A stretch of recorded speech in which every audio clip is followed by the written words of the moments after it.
Hey guys, welcome back with another video with Linksy. Today we have a special guest, we have Essence with us, who honestly for this video I think there's no one better than having a conversation with someone who understands Rome to the minute details. And the video today is going to be basically us discussing the tier list. So Essence, say hi. Hey guys, thanks for having me here, Linksy. I think we can definitely break down and sort these factions out. Yeah, it will be an interesting conversation to have at the least. So Definitely. What do you think about Armenia? Right, so you're looking at Armenia's roster. We're talking about they're a little bit lacking in terms of like melee infantry and spear infantry because you've obviously not got a very versatile roster. But what they do really have going for them is the fact that they have a decent shock and melee cavalry as well as missile cavalry section. So I feel like when it comes to those three features, in a land battle, these guys can do really well. And I'd say probably the same on defense. Now, when it comes to attacking a settlement, I would feel like they're at a bit of a disadvantage just because Carthage Axemen are a really good unit, but depends obviously what funds you're playing on. But 760, and that's like their best infantry. So I feel like the higher the funds you're playing on, the worse that faction choice becomes. Yeah. What do you think? I kind of agree with that. I mean, when you think about something similar, like the Thorax Swordsman, which is a similar price range, Carthage Axemen will lose to Thorax Swordsman like 8 times out of 10, simply because Thorax Swordsmen have better armor, I think they have discipline, whereas the Carthage Axemen don't, but I'm not entirely certain about that.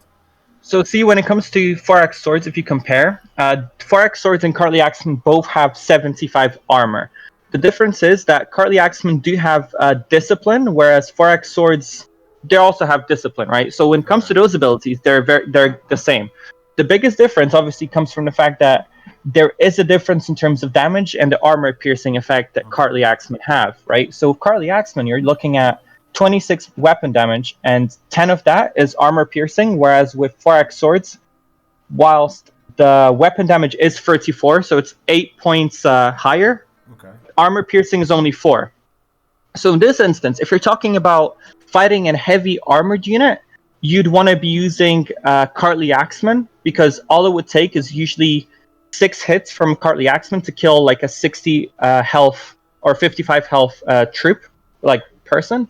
By comparison, the Thorax Swords would have to like land consecutive hits in order to break away the target's armor, and then you'd be able to start chipping away at his health. Whereas that AP bonus that Carthage Axemen have, that really goes a long way when it comes to fighting like well-armored troops. So for example, I feel like that's something you'd bring when you're fighting Sparta.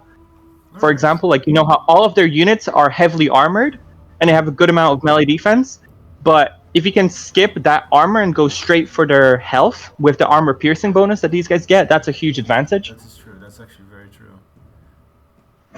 Another good thing that they have going for them is the fact that they have Royal Cataphracts, right? Mm-hmm. That's 1,450 funds, but you're talking about a 76 charge bonus, and once you bump that up with Trumbull and then add like Second Wind, you're pretty much talking about 110, 115 charge bonus over and over and over again without your unit, getting exhausted. You can run over it. Yeah. Pretty much. Absolutely. Like, there's been instances where like you charge hoplites head on in phalanx, and as long as they don't have like expert charge defense, your cataphracts are still going to come out on top, which I think it's crazy. Like, when you use those units, they can definitely like get 3 to 4 to 500 kills in my experience. A well microed heavy horse unit usually does really well, and I think Armenia is one of the best in at least the base game to have in terms of horse capacity. So I'd definitely say they're up there. Talking about that, then you look at their shields and their spear units. They do have some options, but they don't seem to have that great options. Yeah, so that's a big thing. I feel like that some like players need to be aware of is like you can have really good factions for a certain purpose, but I feel like the best factions are the ones that you can adapt to any situation. And going by that, Armenia's roster has some good units, but you can only have really a choice of 3 melee units and a choice of 3 spear units, and that's your infantry pretty much sorted. So I feel like compared to some other factions, that might not be as good as what, like, for example, Carthage or Rome can bring to the table. Yeah, that's actually very true. So where would you place it in the ranking tier? So see, I feel like in my experience, I'd probably place them at about I don't know. I don't know how to. This is like the tough one because this is like the first pick. You know, We can move I'd them say later on if we realize we've placed someone too high up. We can move them down or too low down, place them up.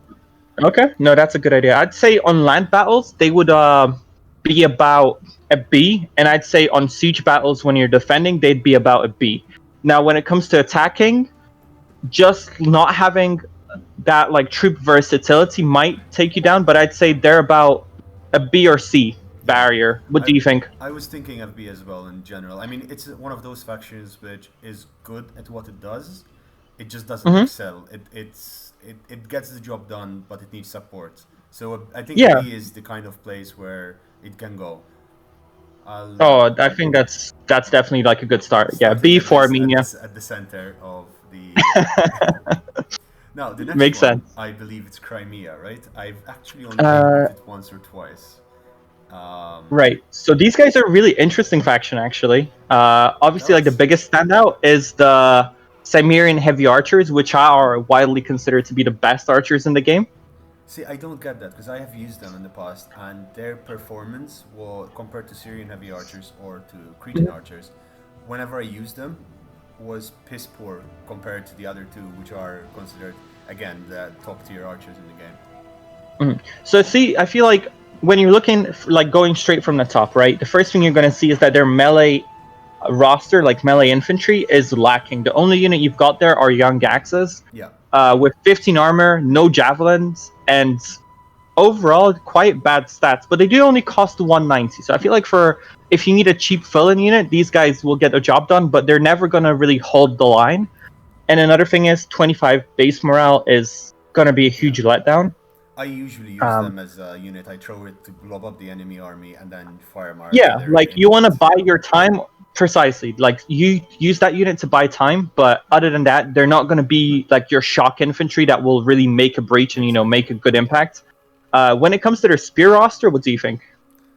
I mean, their spears are insane. They're super strong spears. They don't break. They take a lot of punishment. But then it's like they're hitting back with wet noodles. Yeah, well, that's the one thing with spears, right? Is when you look at their weapon damage, top tier spears. If you look at Cimmerian noble infantry, they actually have 8 armor piercing compared to like standard 4 armor piercing that most sword units have. Exactly. But I mean, your first 2 units are like okay, they'll hold the line. Your Scythian hoplites are a pretty good unit considering that they have 80 armor, 56 melee defense, Yeah, that 20 they will bonus hold. versus large. They Like will hold that's a good perpetually. unit. Another thing, hoplite wall again, good stuff. You're moving on to your hoplites. Like those guys are pretty. They get the job done. They're not going to be your pushing unit, but they can hold a choke point well enough for a long period of time.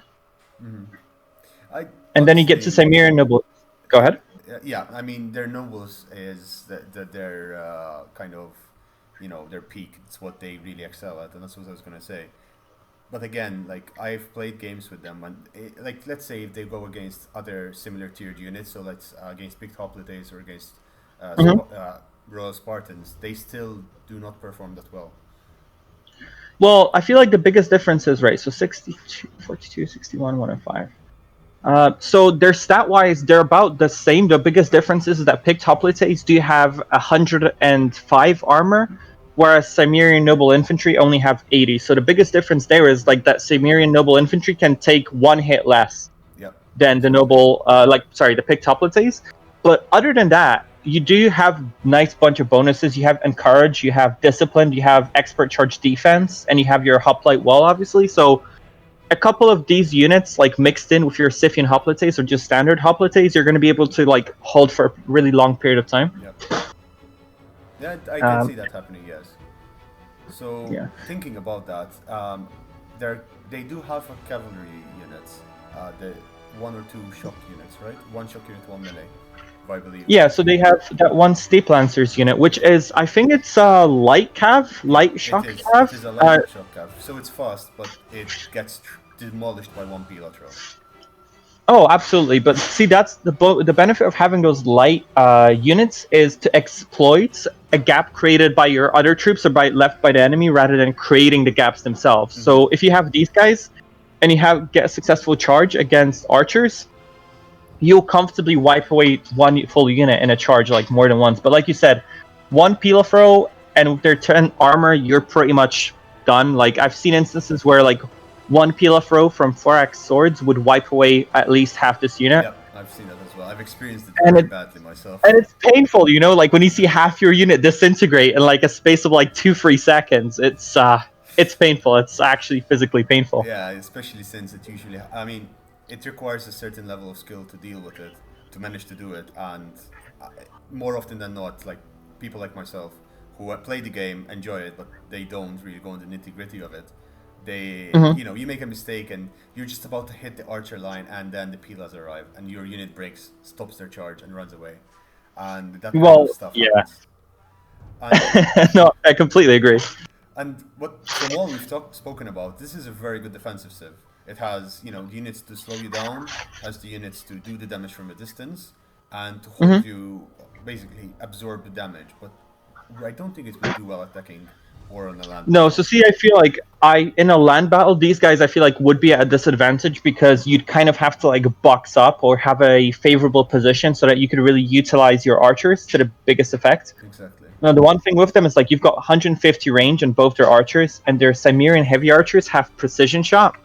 Yeah. So that enables them to get like 48 missile damage per shot, which is really good. That's a ton of damage for like an archer unit, and you're still able to like project that over 150 meters. Which is significant. Which is significant, like, absolutely. And then you've obviously got your picked peltasts, which these guys have 41 missile damage, of which 12 is armor piercing, and then you've got 10 ammunition on them, so that's 10 volleys. And there's been instances where when I've wiped out 2 units of Royal Spartans with these guys alone. So I know they're good value for money, and they can be really game-changing if you use them well, but you also have to get them into position, because I feel like their angle of fire and their limited range is what brings them down, you know, a lot of these javelin units. And even though they're decent unit enough to hold in melee as well, I don't think they're that good, because they're slow, so even though they're missile units, they're meant to be quite mobile.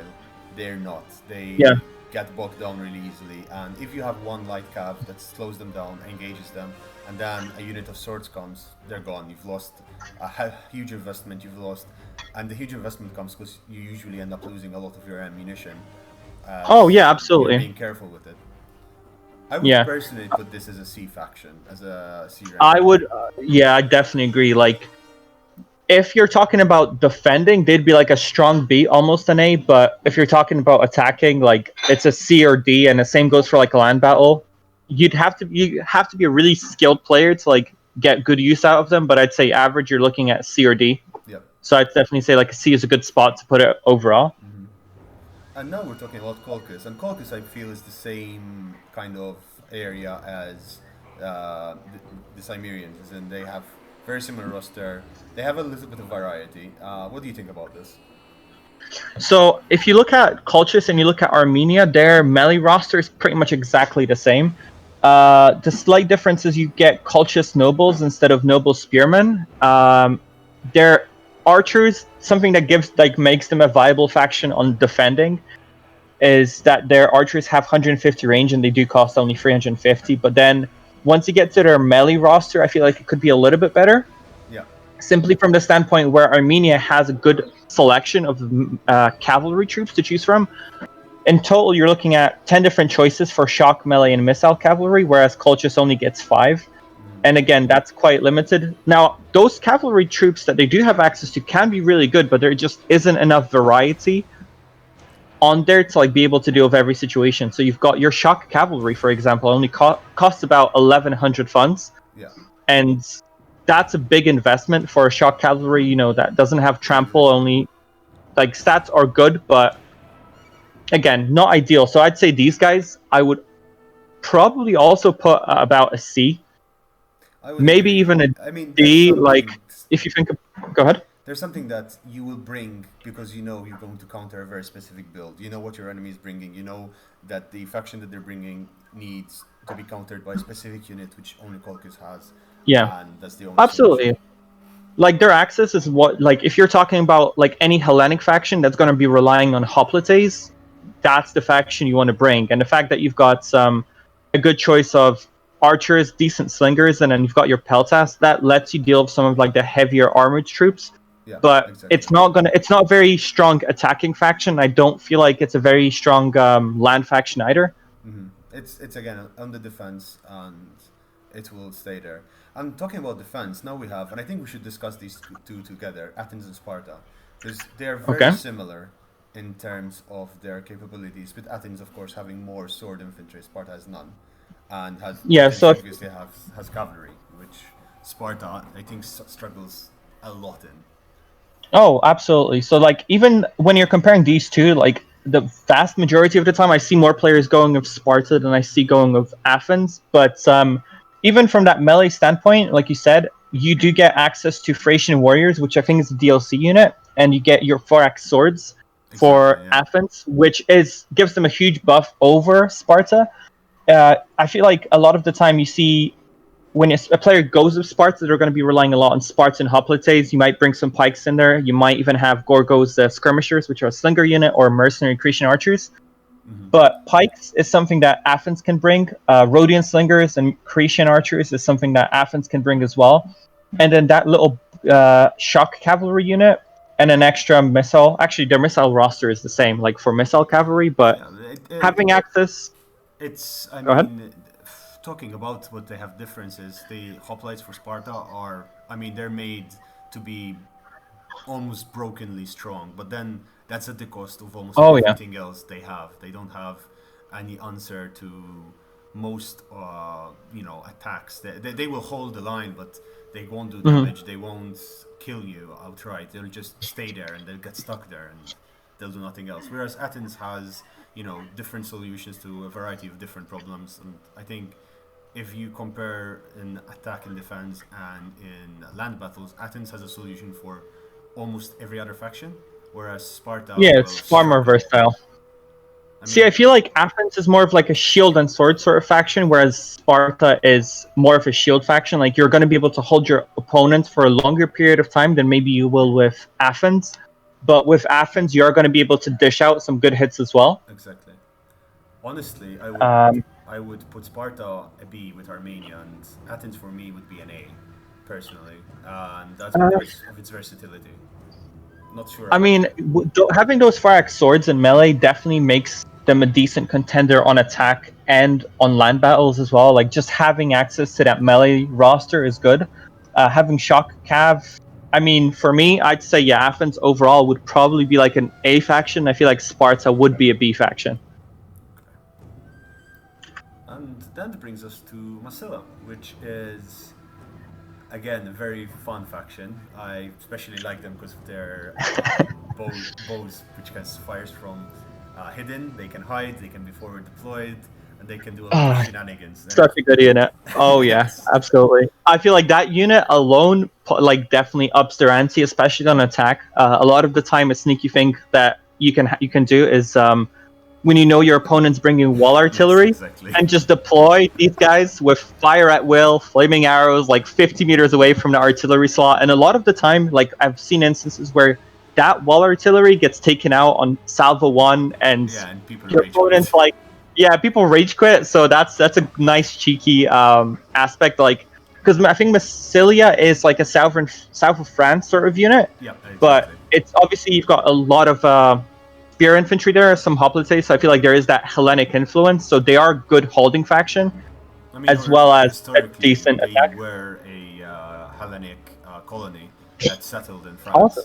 So it's good to see also the history and the culture of the faction actually being reflected on here. Exactly. Yeah, because you've got your Levy Freemen, and you've got your Celtic warriors, and you've got your Axe warriors. Now those 3 units aren't present in pretty much any other Hellenic faction. Aside from these guys. So again, Celtic warriors are very cost effective for lower fun battles, especially with the fact that you've got 40 weapon damage, decent melee defense, decent armor. yeah, I've seen cases where that unit has gotten 200 or 300 kills against similarly Even priced units, even more. Two of them can take out a much higher tier unit that costs collectively twice their Oh, gold cost. absolutely. If you if you place your guys well, especially on siege battles, you can definitely take out a 4x swords unit with 2 Celtic warriors, and at the end of that outcome, you're still going to have your Celtic warriors fully pretty much functional, whereas that 4x swords unit is going to be out the game. So if you're ever in a choice between 2 Celtic warriors or 4x swords, I'd probably go for the 2 Celtic warriors 90% of the time. Absolutely. Where would you? They've also got. See, I feel like these guys are pretty good. Land battle, they can hold their own. They can defend well, and I feel like they have some good hitters for attacking. So if you're talking about a lower funds battle, if we're playing in large funds, also a solid melee roster in there as well. Massilian Cav, Citizen Cav. I'd put them at a B, maybe even an A. That's a good faction you can play with, and you can definitely pull off for the myself, points. I put them at an A because they can be competitive, and they're very competitive. And you often see them being played in many tournaments. So I'll put an A. I'm just realizing that good. the DLC factions from the desert factions are not included in this in the icons. But it's fine. We'll discuss these, and then maybe we'll have a special episode with them. I don't know how that escaped me, because I don't know that these icons from the faction list on the Total War website. And the desert factions weren't present? No, either they weren't. That's crazy. To be honest, they were published, I think, 5 years after the game, so they might have been on a different page. That could have been an oversight from their part and my part as well. I swear, by the way, guys, that I checked these 10 times over when I was doing this, just so this doesn't happen. I won't say that Origin I might have forgotten Rome itself. So, while we had that small interlude, what about Pergamon? And this is a faction, for me, was a very big surprise, because I used to really diss on it, because oh, this is not a good faction. It doesn't have options. But then I got my ass wiped with it a couple of times. I just got demolished, slapped in the face. See, I feel like for me, the first time I played as Pergamon, I was disappointed, but I feel like they require a very specific approach, because obviously you only get your vanilla archers, the ones that have 125 range. Yeah. So you're a little bit of a disadvantage where it comes to firing over buildings or archer skirmishes, but these guys do have some things that really make them feasible, and that's mainly having access to Galatian swords, which are, for how much they cost, probably one of the best low fund units in the game, hands down. Completely agree.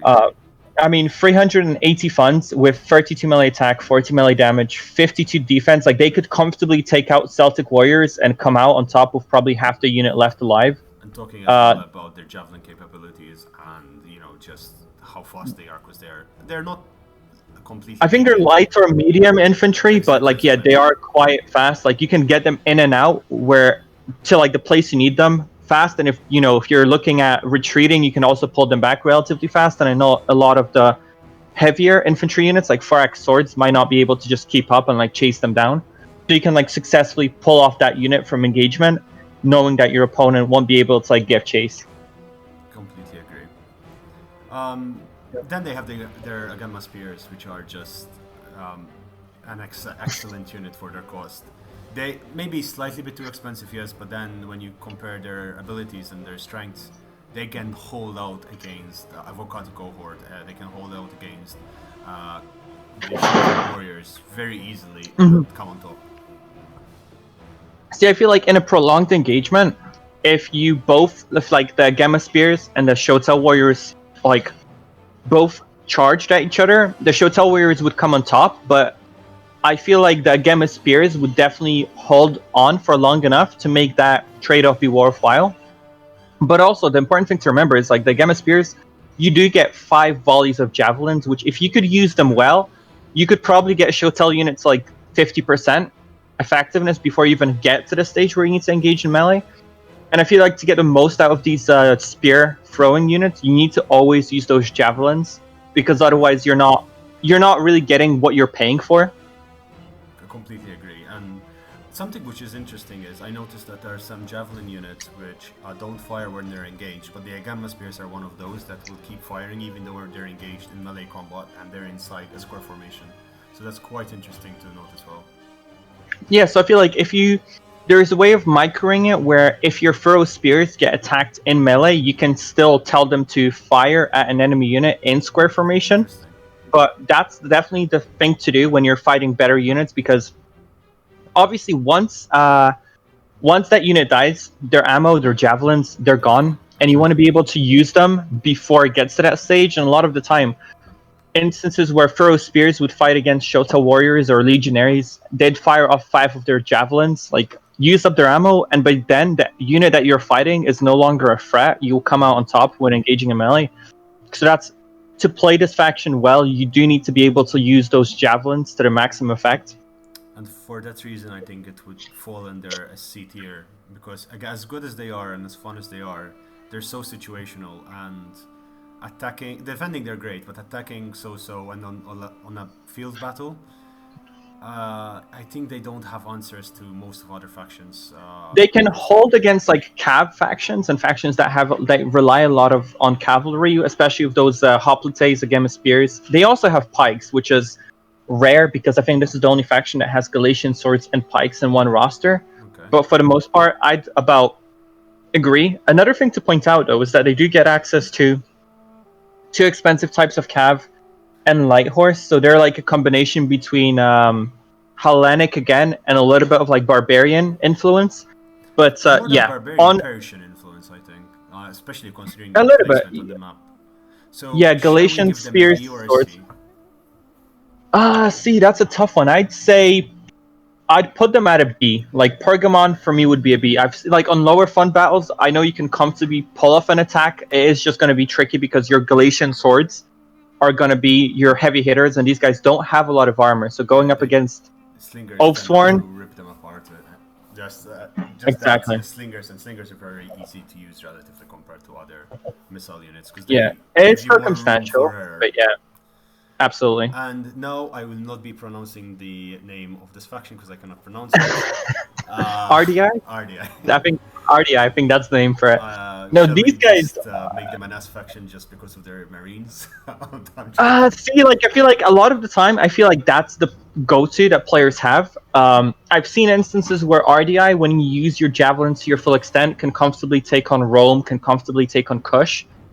But also instances where they're like javelin advantage, which you obviously don't even need to rely on, isn't used to their full effect, and that's definitely like being let down. Like one big advantage that this faction has is your Illyrian Marines and actually your Illyrian furrow spears.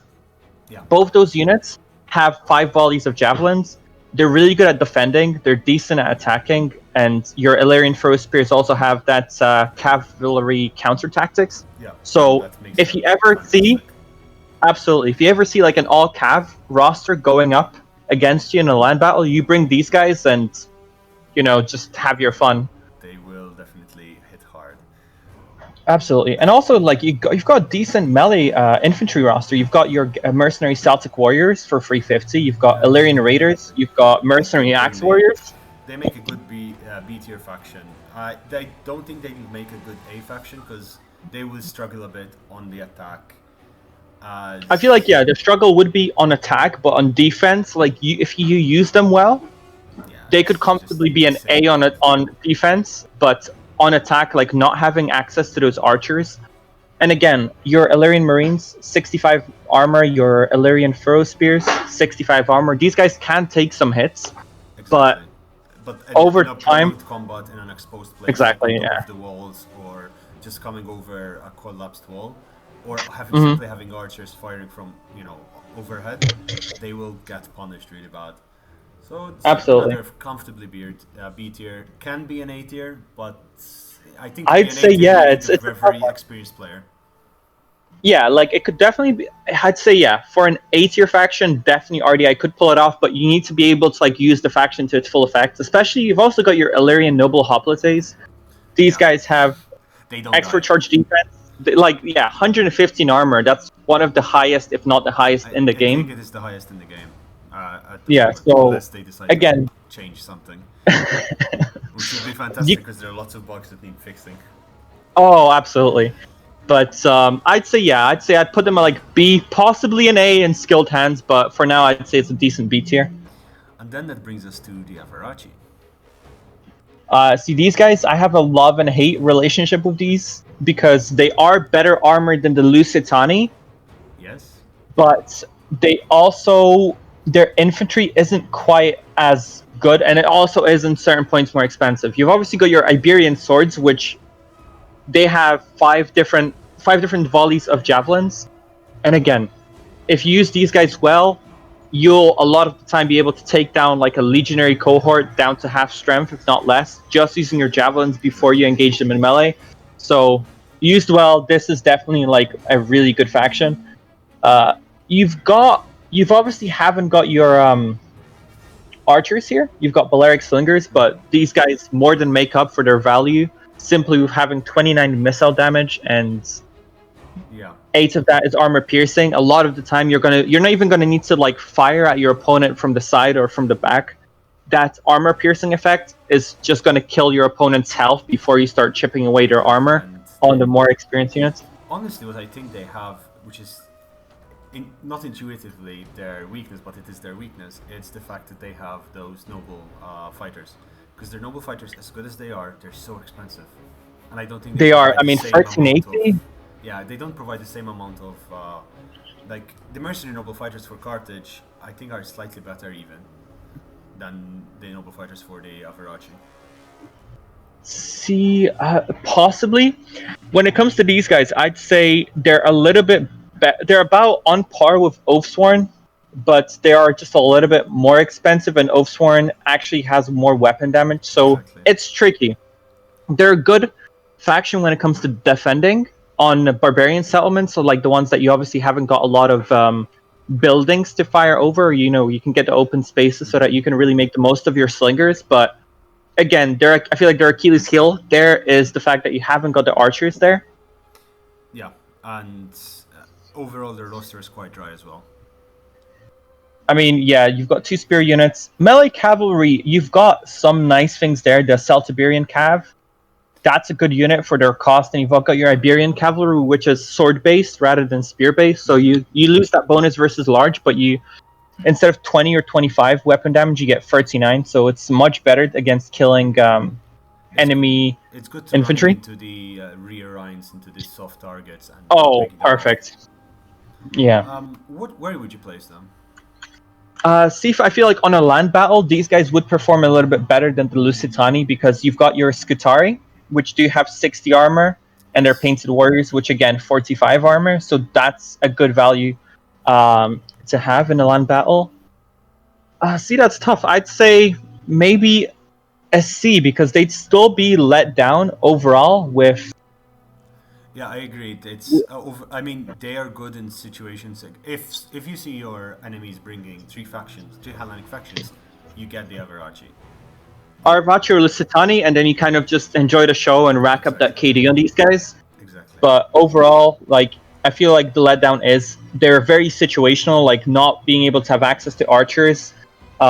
If you bring chariots against these guys, unless you bring the Scutari spearmen or manage to get off a javelin volley, a lot of the time I've seen instances where chariots got like 700 or 800 kills. Legida would have a field day, literally. Oh, absolutely. Like, that's like such a good counter to these guys because there just isn't a hoplite wall, there isn't a pike phalanx in order to stop them. I don't think any of their units actually have shield wall either outside of the Scutari spearmen. Yeah. And apart from that, they all, if I remember right, they all are in loose formation, which just does make an actual... not loose formation, but their formation isn't as tightly packed as... some... Absolutely. So I'd say, like, they're a C. Obviously, you've still got your noble fighters, which are a phenomenal unit. Expensive, but if used well, you can definitely make it a return on your investment. But the letdown is there from the standpoint of they're not particularly versatile. So I'd say these guys would be about a C. Well, the next one I will probably will be shut down by you, but I think the Averni are an S tier, in my humble opinion. Averni? See, I mean, I'd say S or A. From the standpoint, right off the bat, you've got your Oathsworn. I mean, if you go up against these guys in combat with anything but pikes or another like elite tier unit, you're pretty much going to come out at a loss. 45 melee damage and 48 melee attack. Good defense, headhunts and shield wall, all the abilities you want to have in your shock infantry unit. I mean, So today overall, I yeah. got one of them into their back line, into their cav line. They killed 300 heavily armored noble horse fighters by only losing 6 of them. I mean, It's usually yeah, these guys other way are around. okay.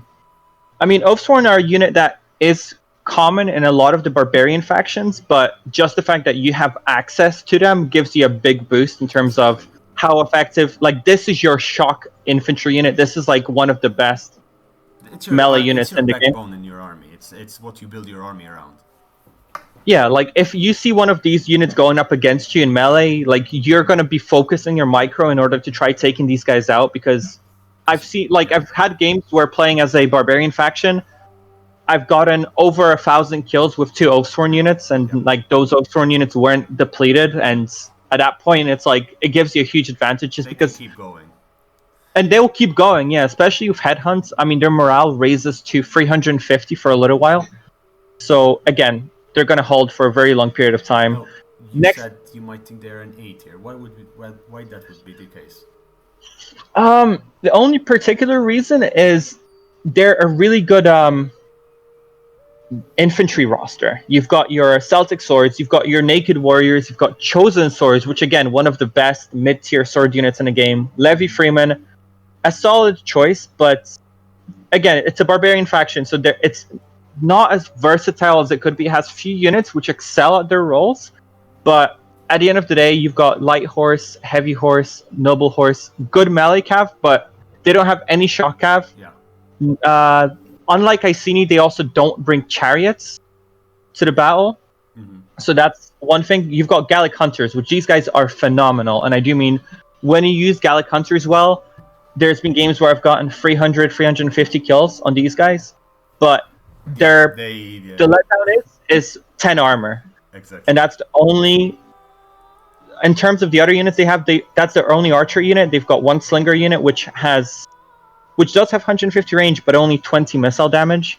And other units in the roster are predominantly javelin based. So if there was maybe one slightly heavier armored missile unit or maybe a chariot unit, these guys would definitely be an S tier. As it is, it's definitely one of my favorite factions to play.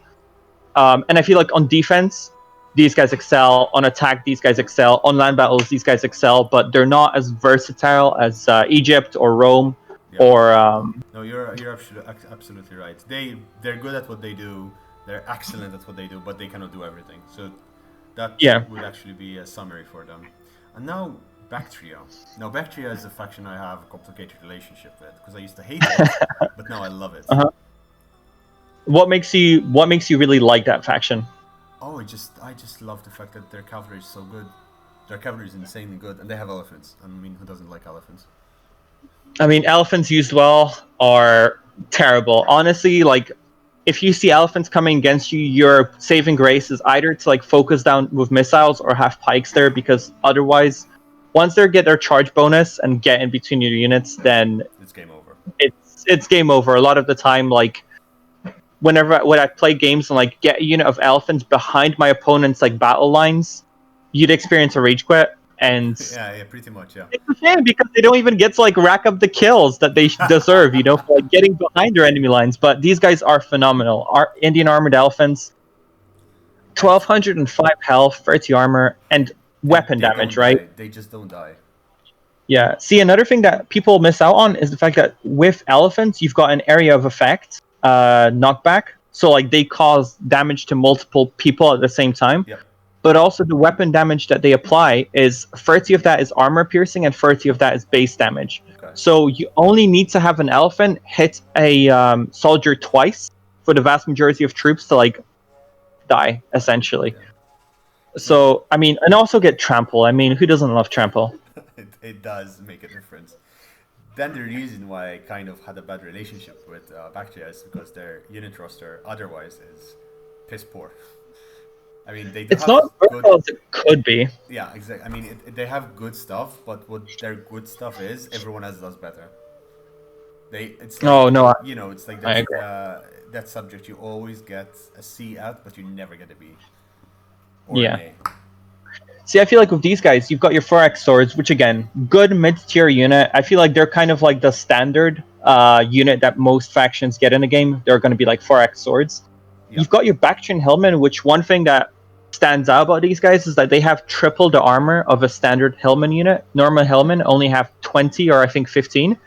These yeah, guys fair get enough. 45, so it actually gives them 1 or 2 extra hits that they can take before they die. That's a nice little advantage.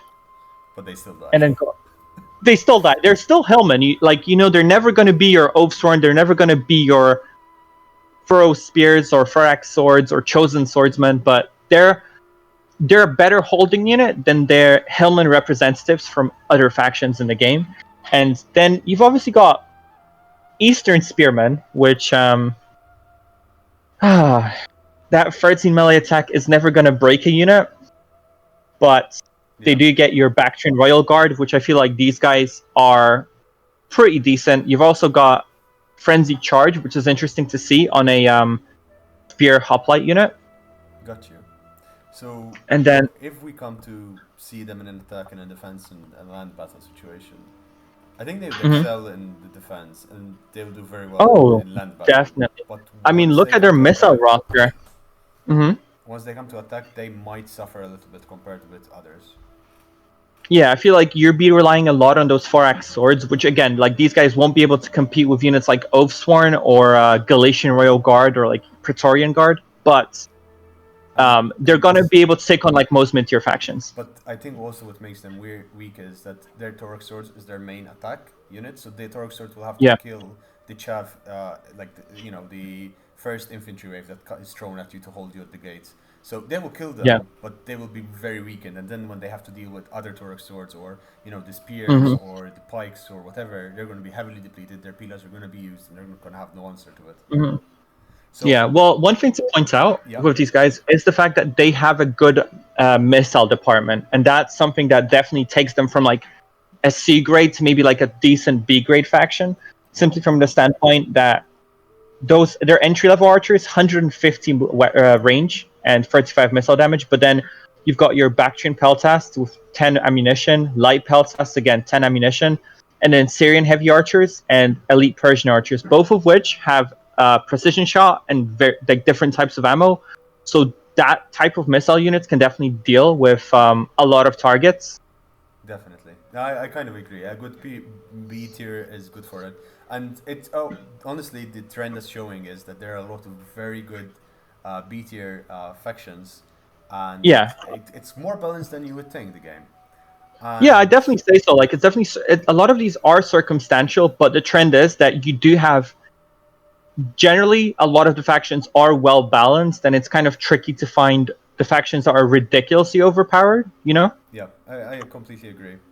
And now, what do you think of the boys? The Boiiii. I mean, these guys, one of the best mid-tier units in the game. Your sword followers, and then obviously Oathsworn are there, Naked Warriors are there, Levy Freemen. These guys are really good on defending, I find. I But agree. what lets them down on attacking is that they can't quite match that 150 range skirmish that some of the other factions are going to be able to present. So, if we're comparing it, just like, for example, the previous faction, Baktria, with Baktria, you're going to be able to shoot at the Boiiii archers well before the Boiiii archers are going to get into range to shoot back at you. You know, so the trick there would be to try to keep your guys out of range, but then if you're keeping them out of range, you can't be supporting your own melee troops with missile fire. So that also takes you back a little bit. Okay. Now, I would actually think they're insanely good on the attack because rather than going for Sword followers. yeah, I mean they can blitz down a settlement. I mean, you can have such a large army of decent units that you can just Hmm. attack from so many angles at the same time and just put so much pressure on the defenders that defenders will crumble because they cannot keep up with the locations. I agree with you. Their missiles suffering from the range is a big drawback. But then at the same time, if I remember right, they are hidden, so you can have small ambushes inside the city with them. Yeah, so see, the Celtic Bowmen, actually, they don't get that perk, which I think, I'm not sure if it was a feature in like previous patches of Rome 2, Alright. but Celtic Bowmen don't get guerrilla deployment or snipe, which if they did, what you would suggested would work incredibly Not well, guerrilla and I feel like, deployment, it's the camouflage. yeah, so see, they get, I think they get hide and scrub and forest, and they get resistance to fatigue and flaming shot, Alright. but they don't get to like camouflage, which is something that could be addressed to make Boiiii like definitely one of the better factions in the game. Okay. Perhaps then I'm thinking of the Nervii's archers. Nervii, yes, I think Nervii are the ones that probably have it. Then that for me makes the Boiiii a B faction. Yeah, I'd say a strong B faction. You could maybe even argue that it's an A faction, but Initially I placed it as an A, but and that was with the idea that their missiles hit. But now that I mixed them up with the Nervii, I think they would be a B and Nervii would be an A faction. I'd say so. Well, we can look at Nervii's roster, but I definitely think like they could be better, and they are good like that. They're sword followers. They've got axe warriors. They've got Celtic warriors, like a really strong melee department. I feel like just not having enough missile variety there, that's what kind of lets them down. And I mean, decent melee cavalry roster, but again, like you don't get chariots, you don't get war dogs, you don't get shock cav, you don't get missile cav. So it affects how versatile they are, and I feel like that's the thing that's holding them back from like being an A faction, you know? Yeah, completely agree. And now one of the big boys for me, Carthage, because Carthage is one of the center pillars of Rome too. I mean, with these guys, I don't even know where to start. Hands down, probably an S faction there. It's not even a discussion because they have an answer for everything. Everything. I mean, you're Iberian swords. You want to like spam your opponent with javelins. It's there. You've got Scutari, you've got Libyan infantry, then you've got your mercenary noble fighters. They're capped at 2, but a lot of the time on large funds, like you don't really need to bring more than 2. Then again, a strong spear infantry roster, so cav won't be a problem. You're able to like pin your opponent down and hold for a prolonged time. Pike infantry, you've got Cretan archers, Balearic slingers, decent javelin department, shock cav. I mean, what more could you want? Exactly. Literally, these guys pretty much have everything aside from like chariots. And again, 2 units that I feel like a lot of players don't bring attention to is if you have the DLCs, you've got access to mercenary campion cav. Oh yes. Which I am in 69 melee attack on these guys with 41 weapon damage. I've seen these guys charge 4x swords. Yeah, apart from the armor and health. But see, the armor on these guys is 90. What lets them down is their melee defense and the fact that they're not as good against fighting units that have bonus versus large. So maybe other cav units will be a problem. But if you get these guys into like a charge into the back of an enemy infantry unit, it's they will melt over. I mean, I've seen Absolutely. them charge inside the enemy. Usually, always when you're fighting Rome, you always have your kind of the center of your army and the center of the enemy's army. And if one of these gets in the center of the army, just forget anything. It causes so much chaos. Absolutely, 100%. 200 kills in seconds almost. I think like the record at one point I was absolutely astonished. I was playing against an Egyptian player and like I got these guys into his 4x swords and like 4 archers, and these guys racked up I think over 150 kills in under 20 seconds, and at that point I was like, I'd rage quit if I was that guy. Yeah, completely. And your units break and they can run away because they're horses, because they're quite difficult to pin down. And apart from that, they also have javelins. We cannot forget the javelins, which is amazing because it breaks the charge of an enemy cav coming towards them. I mean, you're talking about the mercenary Numidian noble cavalry unit? No, campaigning cavalry have a javelin or 2. Oh yeah, they do have 2 volleys. I mean, again, it elevates what they already have to like a whole new level. And then talking about the Numidian cavalry, which is just one of the cavalry. These guys should be banned. Honestly, this is ridiculous. Like that unit. I feel like that's a lot of the time this unit causes more damage than the Campion cavalry unit, and they're not even a melee unit. You know, they're listed under the missile department. The way I started But describing them is a peltast unit on a shock cavalry with melee cavalry stats. yeah, I feel well, what sets them up is obviously you've got the charge bonus, which is applied when your unit charges into the opponent, but you've got the melee attack is persistent. So these guys are missile cav on a shock cavalry setting, essentially. Yeah, exactly. And don't forget the fact that they've obviously got the 7 ammunition with 41 missile damage on their javelins. And Quick reload, fire very whilst fast. moving, They're very and they are fast. really fast. Yeah, so it's like if you want to bother your opponent, that's the unit you send in, and Sometimes you just need toggle to leave like it there, and if the opponent knows about them, they'll start panicking. absolutely, yeah. So Well, I feel like a lot of the time you also like underestimate them as a unit because it's a javelin cavalry unit, which you don't expect to be useful, except when these guys get into melee, they're every bit as dangerous, if not more dangerous, than when they are throwing their javelins. You know, completely agree. So Carthage is S a tier. solid S, and like no debate. now we have an interesting one, Epirus, because Epirus gets a lot of hate, but I love it because I think it's one of the best factions out there. Because unlike What is its, that you like about them? I don't know, it's just they're better. They have Semite warriors. What do you like about them? They're better. No, I mean they're Semite warriors. They're mercenary units. Phenomenal unit. They're just, you know, once you get the Hannibal at the gates, they become so useful, so powerful, and they get so much versatility compared with other Hellenic factions because they actually get units which are, you know, compensating for the weakness of Hellenic factions. Yeah, so I feel like what you mentioned, mercenary Samnite warriors, these guys are kind of up there when it comes. They're like the tribal warriors almost of the Hellenic factions.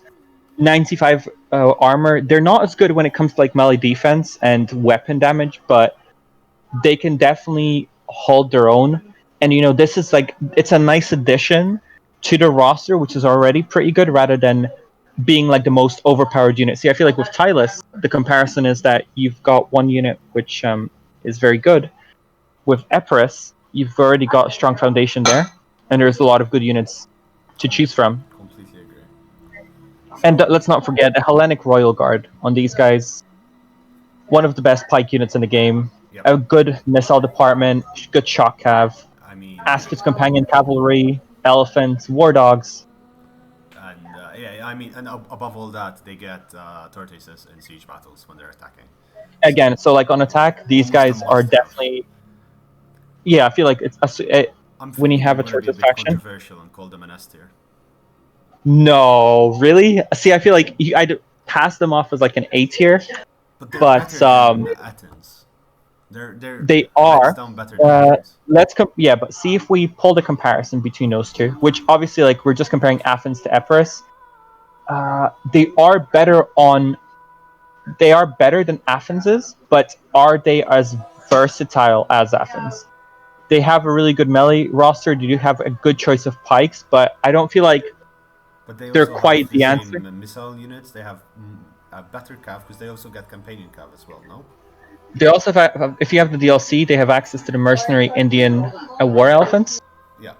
So. S or A, I'm good with either. But I feel like they're more of an A faction, but We'll go with the expert's choice on this one. no. Listen, I'm good with putting them for S. I do feel like they're underutilized and undervalued, and when you use them well, they can do well on attack. They can do really well on defense. They can do really well in the land battle, especially with. The only letdown here is the fact that they're capped at 3 Samnite warrior units. That is true. Yeah, that is true. And I think. Yeah, let's keep See, them as an A these for guys- now. Let's keep them as an Sounds A for good. now. And we'll Okay, who's our next? Our next is Galatia. So Galatia is going to be. These guys. I know how much you love them. And I These love them. guys are Everyone one of loves my them. favorite factions. I mean, They are Galatian fun. legionnaires, Galatian swords. They have Syrian archers, Naked warriors, naked or warriors. that are They cheaper. have very good cavalry. They have, they have everything you need to have a decent army composition. They I mean, if suffer you a bit look on at spears. they do suffer on spears. I mean, you've got your Levy Freeman, which I feel like a Levy Freeman is like a really good response to pretty much anything that your opponent can bring outside of like chariots and elephants. Yeah. These guys with their 25 bonus versus large, I mean, that elevates them. Like if you're looking at a melee infantry unit, they're not great, but if you're looking at an infantry counter, these guys are phenomenal.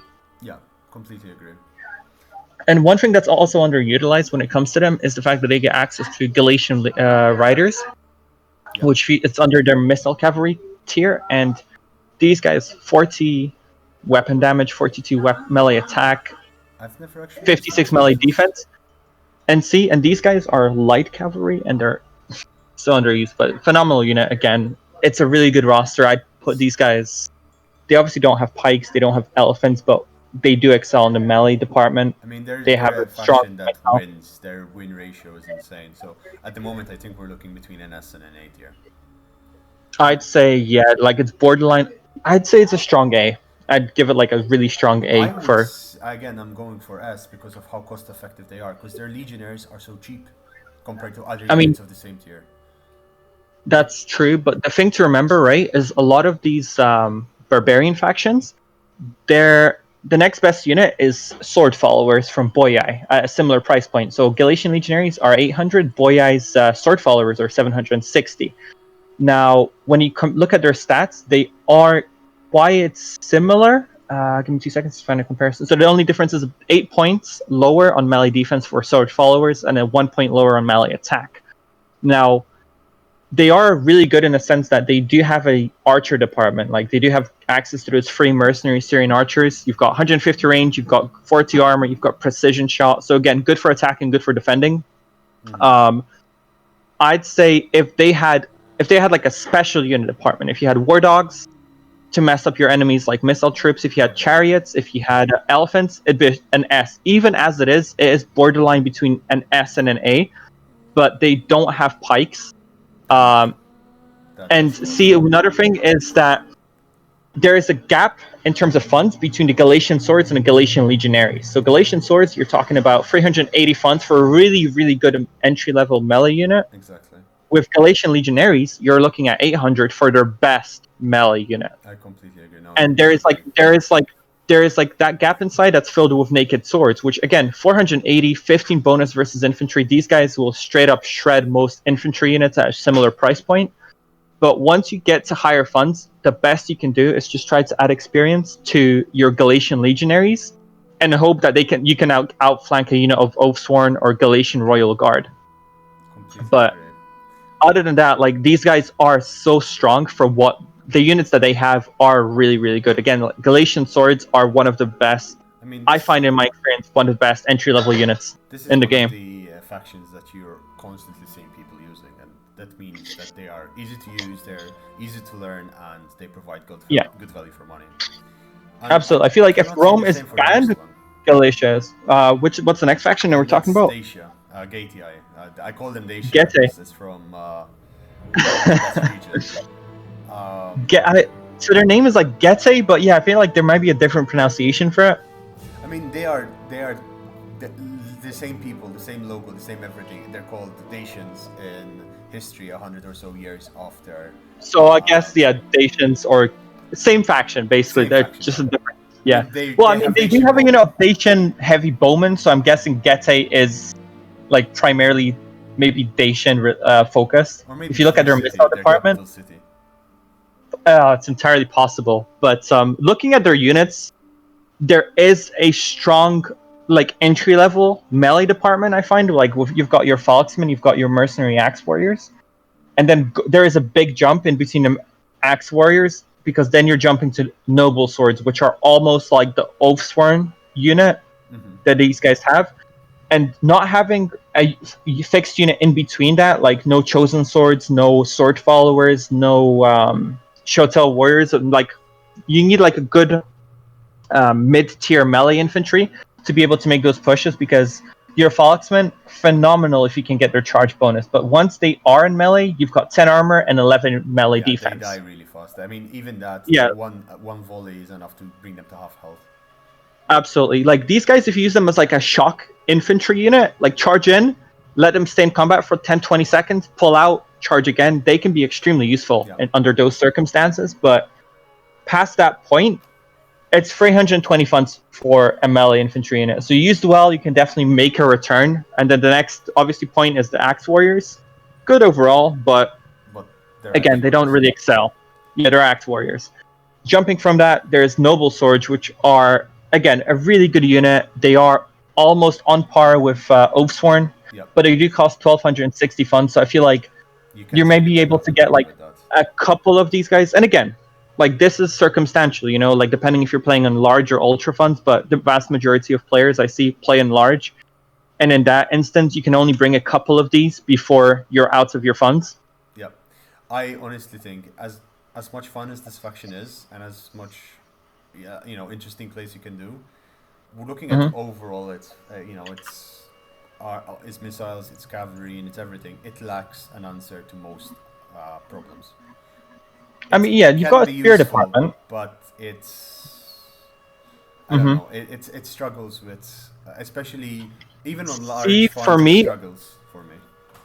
Oh yeah. I mean, you've obviously got a spear infantry section there, which you do get a decent selection of spear infantry, and they're all really good. But the vast majority of time, unless you're talking about like the high tier spear units, these guys just can't quite contend with fighting mid tier melee units like sword or axe warriors, for example. So in that, you're fighting a losing battle, and it's kind of like that similar Hellenic approach where you want to hold your opponent down whilst you try to do damage with something else, because your hoplites or your spear infantry just isn't going to be the thing that's going to cause damage. They do get Dacian heavy bowmen, which again 150 range and 30 armor, quick reload, so that is a strong foundation for missile infantry. They don't have slingers, but they do have a good choice of javelin men as well. When it comes to their cavalry, I find that having only one shock cavalry unit for 1,270 funds is quite expensive, in my opinion. And again, you don't get trample, you only get 60 armor, so it's a little bit really overpriced. It's way overpriced. Yeah. For me, it's a solid C faction. It doesn't go down to a D because it does have some answers, but everything is expensive. It's like going to that really expensive hipster shop that has nice stuff. You want the stuff, but you're paying 50% extra for everything. I would say, yeah, I agree. Like their shock cav could be cheaper. Their noble swords could maybe be a little bit cheaper. If it had a couple more units in there, I feel like it definitely like bump it up from like maybe a C to like a B or an A faction. But you're kind of counting on your opponent to not pick off the few good units you have, or just not bring a lot of good melee infantry, which rarely happens, I find. Well, so I'd say, yeah, it's a strong C. Strong C. Well, the next one might be... the next one is the Iceni. And the Iceni, even though they don't have that much different unit types, they have... Well, they do actually. They have a lot of melee units. They don't have that many spears, if I remember right. They don't, but again, like, if you look at their spears, you have... you again get levy freemen. So I feel like the main purpose of spear, when it comes to spear units, there's two types. There's spear infantry, and then there is hoplite infantry. Like obviously the hoplite infantry gets your phalanx, which gives you 5 bonus versus infantry, and you've obviously got your shield wall, which just improves your melee defense a little bit. Yeah. Now, if Iceni's roster, you've got your levy freemen, so you've got your javelins, you've got an insanely good bonus versus large. And that is again very present in Spearband, and you've got go up to Chosen Spearband, and these guys again phenomenal at countering enemy cavalry. But if you get chariots, if you get elephants, you're at a disadvantage there. Exactly. They do get bilateral, which helps against chariots and elephants, but if you manage to get it off, it's good. But sometimes you don't even notice that the enemies surprising you with these special units. Oh yeah, I definitely agree. See, when it comes to their melee infantry, they have a strong composition there. You've got your Celtic warrior, sword band in this case. Again, really good entry-level unit. Druidic nobles, which is a very interesting unit, because these guys get encourage, and they get chance, which boosts the morale of all the units nearby, and just prevents them from breaking further. Again, this is a unit that costs 580, and it's not a full 160-man unit, but it's one of the cheapest units that has encourage, and it's one of the few units in the game that has chance. So you can definitely have a lot of your weaker units, or the ones that are close to breaking, stay in the fight for longer, which sometimes can make the difference between winning and losing a battle, just with having one unit of Druidic nobles. And again, 72 melee defense, these guys are going to hold for quite a while. 45 melee damage and 36 melee attack.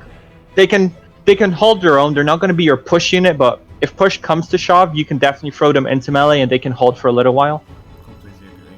And then they have the ambushers and the heroic nobles, which are just fantastic. These guys absolutely phenomenal. Again, headhunts, 69 melee defense, 45 attack, 43 melee attack, 45 melee damage. It's a really good roster overall. And when it comes to their melee chariots as well, which I mean, their chariots aren't heavily armored, but their chariots can do damage. Yeah, I've seen them run over entire battalions of archers and slingers and just get out of there at the same time. And so I think they're an A tier for me. They're slightly weaker than the Arveni, but they're better than, you know, the B tiers we've placed. They're way better than most B tiers. I'd say, yeah, they're a little bit better than B tiers. They do get your war dogs, you do get your chariots, you do get a decent complement of melee cav. Again, you haven't got your shock cavalry there, you haven't got your missile cavalry there, and you're going to be relying a lot on your Brits and slingers to cause damage, which are a little bit better than vanilla slingers. But again, like the missile department isn't quite there, but they do make up for it by having a really strong melee infantry. As well as the ambushers are very good guerrilla deployment unit. And again, 15 bonus versus infantry as well. Or on land battles, you can place them in various areas of the map and surprise with ambushes. That, I mean, sometimes an ambush strike with 4 units of ambushers at the start of a match does break artillery, kills archers. You know, they pay off for themselves. See, that's an interesting point, because they can definitely be used like that, but you can also point out the fact that you've got a 15 bonus versus infantry in there, and despite having low armor, these guys do have, I think, guerrilla deployment and then stock, so like moving hidden under all-terrain conditions. You can use them inside your settlement to counter your first like opponent's wave if they're like spear units or if they're like weaker units, and this unit will absolutely melt them in melee combat. And then literally just disappear off the map because they're just going to return to the hidden stance as long as your opponent isn't nearby. So again, really good defensive faction. Pretty good in land battles as well. I feel like they're not quite like as good as they could be because you haven't got your archers. You've only got 2 units to choose from when it comes to your missile tier, but they do make up for it by having chariots. They do make up for it by having melee cav. They do make up for it by having a really good melee infantry selection. So overall, I'd say agree, like probably B or A. And then good old Lusitani. By the way, because we're already an hour and 7 minutes in, so let's try. I'm really loving this because I'm learning so much, and you seem to be enjoying yourself because you know we're geeking out over this game, and that geeking. No, it's fun. It's a great game. I absolutely agree. Let's try and maybe spend 2-3 minutes per. Limit ourselves from over geeking over the last I think 11 factions we have, because that's another thing. There's so much choice. There's phenomenal amount of factions to choose from. Like once you pick up all the DLCs when they're on sale, you can get. There's so much faction variety. I'll be honest with you, like a lot of these factions I won't play for like weeks on end just because there's so many things to choose from, and that's just talking Grand Campaign. We're not talking Rise of Republic or Empire Divided. I completely agree. Lusitani, give us the rundown. Lusitani, these guys, obviously, right. So right off the bat, you're going to notice these guys don't have a lot of armor, but they make up for it by having some of the best melee stats for their respective funds. So again, Iberian swords. These guys, across any faction that has Iberian swords, these guys have 5 javelin volleys. If you use them well, a lot of the time you're going to break a unit or get them to have strength before even coming close to melee range. Lusitani Swordwoman, they're a little bit worse off, and I don't think they have 5 volleys of javelins, but they do get Frenzy Charge. They do get decent melee attack. Again, it's a nice little unit.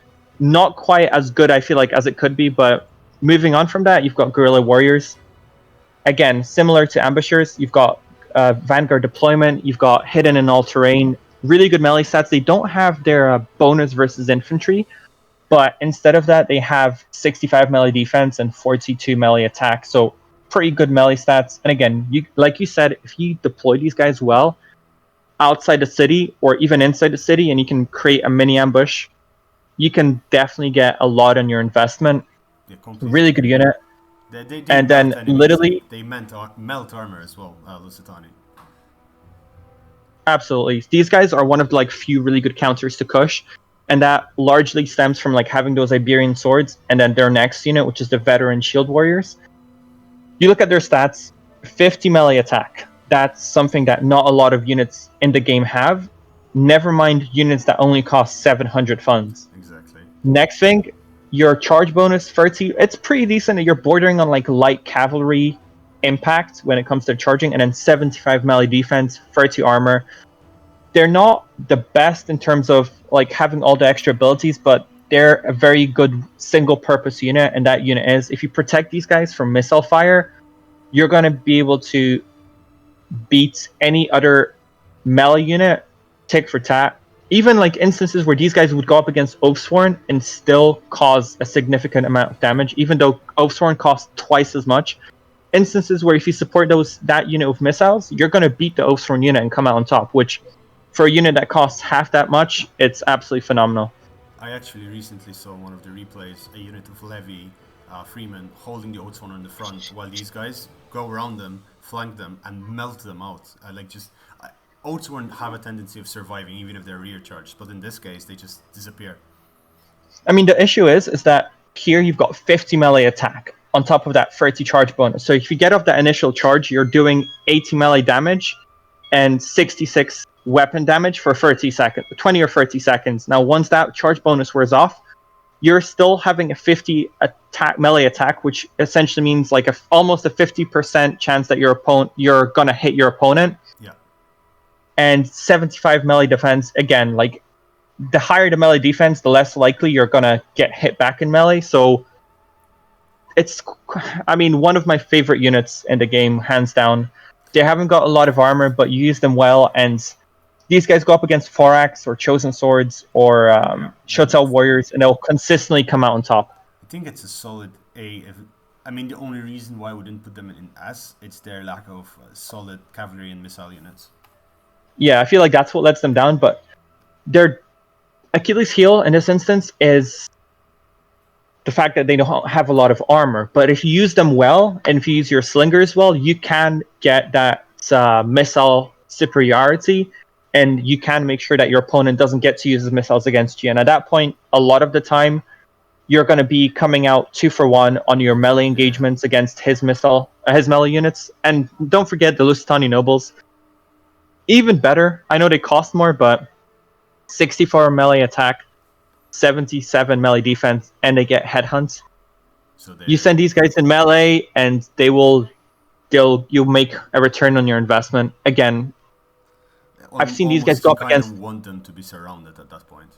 Yeah, at that point, you send that unit in, and you hope your opponent sends as much as you can, because for those couple of minutes where that unit is like fresh and in combat, they're going to be absolutely racking up those kills, regardless of who they're fighting. Yeah. It's not much that has that much armor.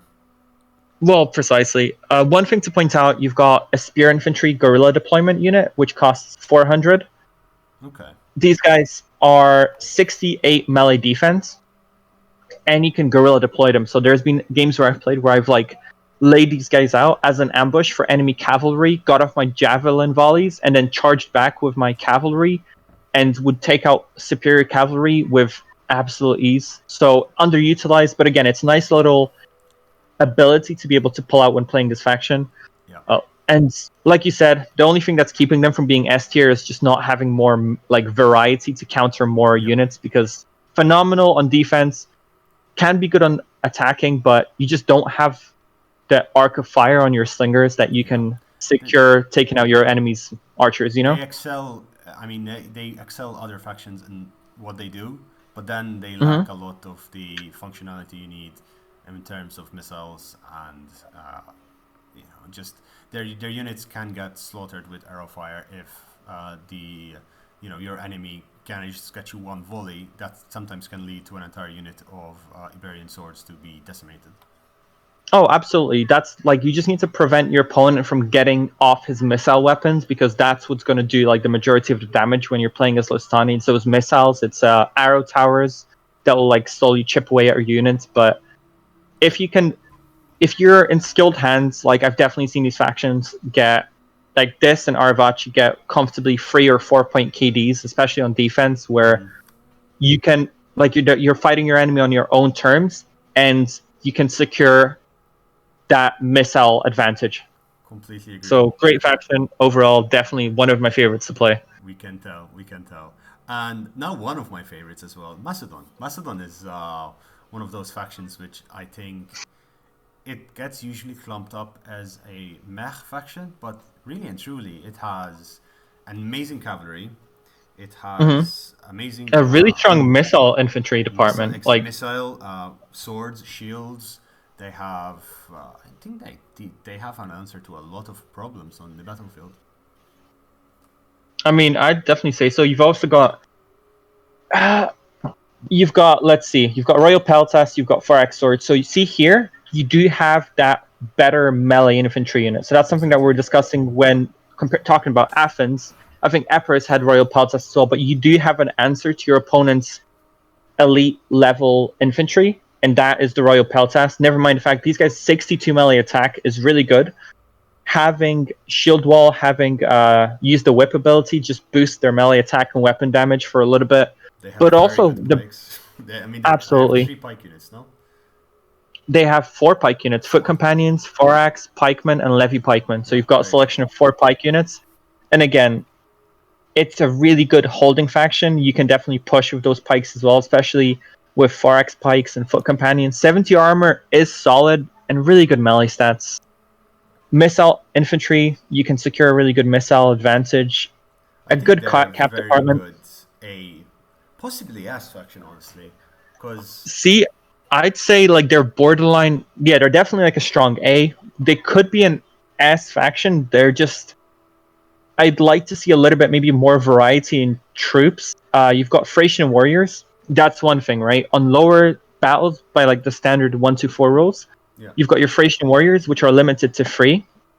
And then your next best unit to pick up that's cheap is the militia hoplites, which are good at holding your opponent, but you don't quite have that early low fund advantage in dealing damage. You're kind of like just trying to slow your opponent down whilst your 4x swords, whilst your missiles, whilst your pikes do the damage, because you can't quite compete. But having access to Thracian warriors, that's a nice little perk. And like you said, good shock cav. They have missile cavalry, which is nice to see as well. A good solid A. I'd definitely list them. I'd say a solid A. They would be an S if they had like an entry level like. If they had like Celtic warriors or Celtic, like a Hellenic equivalent of that, they would definitely be like a favorite. But even then, fantastic unit.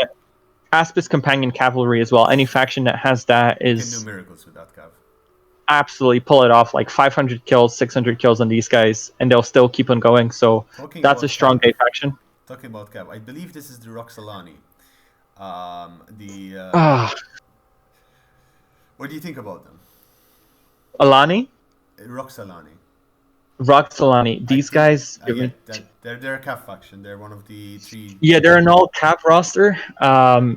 Really good. So I feel like the trick of these all cav factions is they can, if you have the micro ability to pull off a 20 unit roster, then I mean definitely you'll win majority of your land battles. I've brought this on battles where I was defending a settlement and comfortably gotten 2 3-point KDs and like won by like a significant margin. The biggest disadvantage of the all cap factions is obviously you cannot bring them to attacking a settlement. Yeah, completely agree. They will fail there. I mean, in land battles they're excel. You can use them in defense and excel. And actually I want to kind of group all 3 of them together. One, to save time, but also because their roster is almost identical. Maybe perhaps through Schitia being slightly better than the other 2. But I'd definitely say like they're quite close together. Absolutely phenomenal in land battles. Really good on defending. If you've got the ability to pull these guys off and bring like a 15 or 20 cav roster, these guys excel at it, and they are absolutely phenomenal. Out of these, I'd say Royal Scythia is probably my favorite. Yeah. Just because you've got a really good choice of missile cavalry and shock cavalry. I love these guys. One of the most fun factions to play. I think Royal Scythia would be a very good C faction because it does give you, I think, more troops as well, options. Whereas the other two, the Roxolani, I forget the third one. Massagetae. That's the faction. That's the third one. Yeah. See, I feel like. Go ahead. No, I think they just don't have as much. They were placed there just for sake of placing something, like padding almost. Yeah. See, I feel like if there was some like entry-level infantry units, that would be really good, because then these factions would kind of be able to break out of like being tagged in like the C or D roster. For me, I'd say Royal Scythia is so good on defense and on land battles that it would be like a strong C or B faction, but Massagetae and Roxolani, they still have really good rosters, but they're not quite as good as Royal Scythia, and that just pushes them down a little bit. But again, you can't really bring these guys when you're attacking on a siege battle and expect to win. Yep. All right, to the next one. Suebi. Go ahead. Suebi. I mean, these guys can be a really good faction. They're kind of similar to like Arveni and Lusitani in terms of having low armor. And there's obviously a big reliance there on clubs. You've got Club Levy, you've got Bloodsworn, and Wolf Warriors. All of these guys, 15 weapon damage. Pretty good stats, but not as good as it could be. Yeah. You've got the units to fill in. Round Shield Swordsmen, which are pretty good for their cost. They're like a good entry-level units, but they only have 40 armor and 39 melee defense. Good enough to like attack, but in prolonged melee, they're never going to be able to compete with units like 4-axe swords or chosen swords, just because the armor isn't there, the melee defense isn't there. It's a snowballing faction, honestly. It's one of those factions that if you're doing well, you're going to excel, but if something goes wrong, your entire team is going to suffer. You're going to probably lose. Yeah, absolutely. If you're fighting against an opponent who knows how to use their javelins and their archers well and their artillery well, Suebi will rarely stand a chance. Now, it's definitely possible, especially because you've got some like interesting units, that being Hex Bearers and the Berserkers, which obviously Berserkers are very overpowered, and to balance that, there's only 80 of them instead of 160. But 10 armor, again, they're not going to be able to take a lot of hits, but they have 85 health to balance that off. So, again, melee defense, they're going to be able to hold. They're just not going to be able to withstand a lot of missile fire, but you get these guys to melee. They're a faction that I'd say they're for good. the party, but once the party starts, you just leave them alone in the corner with the weirdos. They do get sword masters, which are like, I guess, Oathsworn level with these guys. No, they're not. They can get to Oathsworn so like they can get to Oathsworn level, but like that's their Suebi equivalent of Oathsworn from Averachi, right? So they cost less, but I don't think they're quite as good because you're taking a hit on your melee attack, you're taking a hit on your weapon damage. You do get, I think, maybe a little bit. Is the armor the same? Let's give me 2 seconds on these guys. Yeah, the armor is the same. So again, like the Swordmasters are like a cheaper version of Oathsworn that just isn't quite as good. It's still decent, still could be used to great effect, but it's the cousin from the countryside. It's the cousin from the countryside, I guess. Yeah, that's a good way of putting it. Talking about barbarian factions, now we have the Nervii, who are just an underrated faction in my opinion, because they have elements from all the other barbarian factions, but they have their own twist to it almost.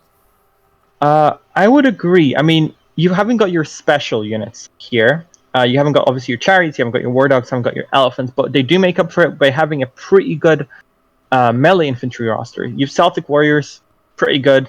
Guerrilla swords, so you've got a vanguard deployment, that cheeky play early on, or like maybe mid to end game where a couple of these units show up behind your enemy. Naked warriors here, really good stats. As long as you avoid missiles, definitely get a return on your investment. And then Fierce Swords, which I feel like this is their mid-tier infantry unit, but in this case, they're not as good as Chosen Swords. And I feel like the reason behind that is that these guys rely a lot more on their shock value rather than their prolonged melee value. They still retain their 40 weapon damage, 41 melee attack. They do get 37 on a charge bonus, which could be boosted further using Frenzy. So if you use these guys as like, again, a shock infantry unit, they can definitely, that's the best way I find to utilize them. They also get shield walls, so like once they're in melee, they can hold for a little while. In prolonged melee, that's when they start to like lose their edge, just because they can't quite compete with the other mid-tier units in the game. So but they would fall into an A or a B category. I mean, you've got your Gallic hunters there. You've got a really good set of melee cavalry. Your spear infantry set could be pretty solid. I'd say they're like a good B tier faction.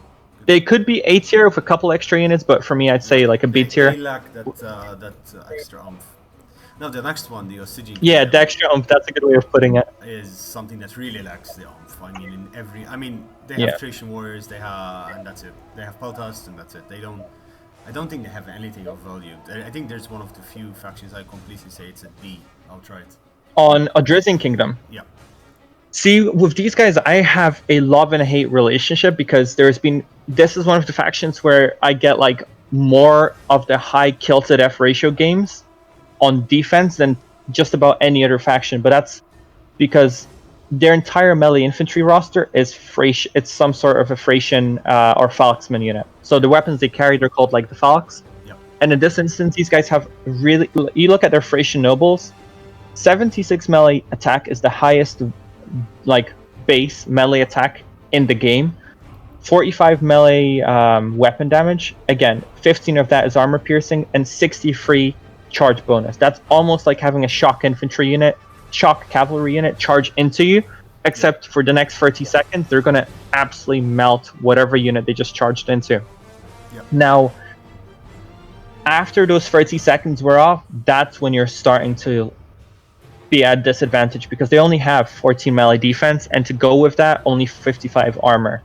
So they're not going to be able to stay in melee for a long time, and if these guys get charged and they don't get off their charge bonus, yeah, you're going to be losing a really expensive unit, and you're not going to be able to quite justify it. Same with Falxmen. These guys, phenomenal when you use a shock infantry, just not quite there in melee attack.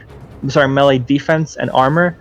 Thracian warriors, a little bit better on the armor fronts, but again, none of these guys are going to hold. To counter that, you could use a hammer and anvil tactic, which is what I use like when playing these factions, when you have a couple units of hoplites or spear warriors, spears in this case. Hold your opponent down with those units, and then flank around with a unit of Thracian warriors. And a lot of the time, you're actually going to get ridiculously good returns, like 50 or 60 kills on a single charge, and then just fall back and repeat it over again.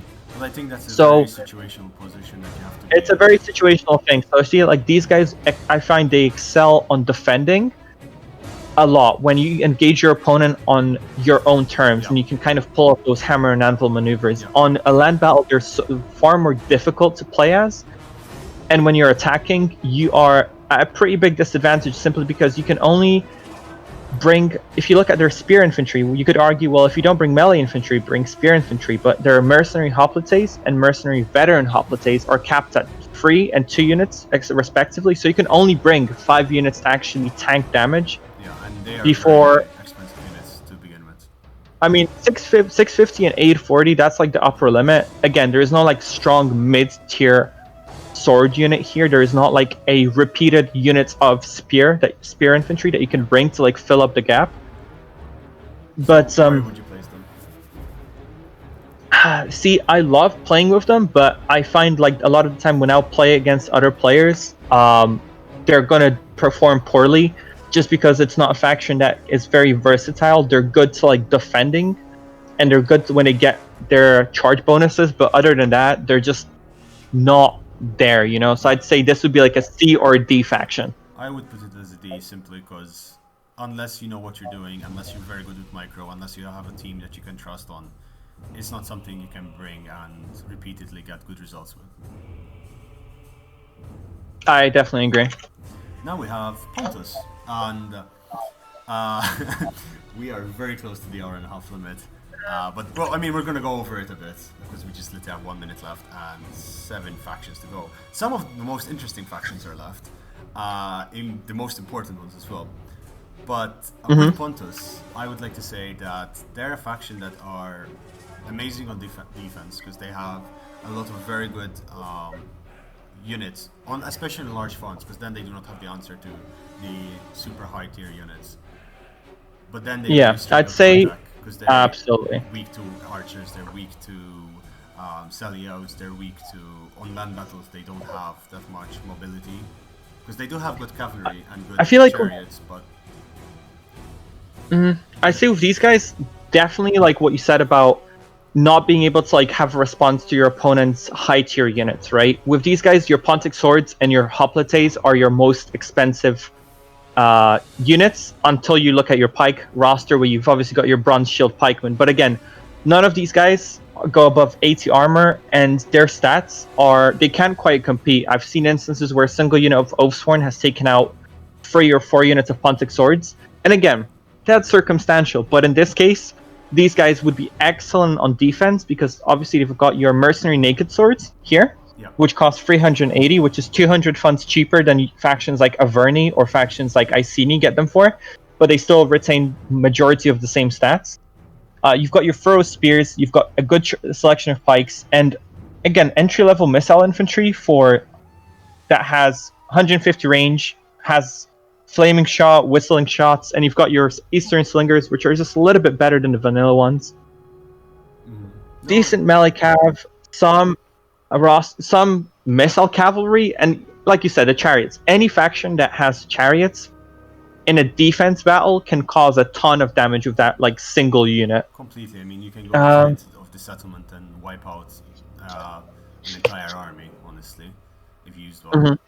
See, I feel like with these guys, like you've definitely hit it on the head in terms of they're like maybe like a B faction overall, because they just don't have the response to like the more overpowered units. If your opponent brings like a lot of mid-tier units, you will be able to get a bit of an advantage just because you have better cost effectiveness and like a unit economy. But once you're talking about Oathsworn, Galatian Royal Guard, Royal Peltasts, your Pontic swords are just going to get wiped out when going up against them. Even sustained combat is not their thing. And I think this next faction as well is... Go ahead. Sorry, I cut you off. The next faction which we have is Parthia. No, please, Parthia go ahead. Is similar to, if not worse than Pontus, because it's mostly focused on cavalry. See, funnily enough, Parthia, you've got Parthian swords, which cost about 110 funds more than Pontic swords. Now, if you use the extra 100 funds on the Pontic swords, you're actually going to get a better unit than the Parthian equivalent of them.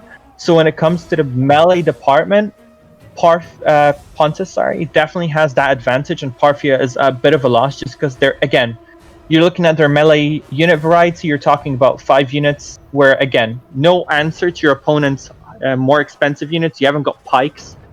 You do have some missile choices. Especially their Parthian foot archers, 40 missile damage, 150 range, precision shots. Excellent value for money when it comes to a missile unit.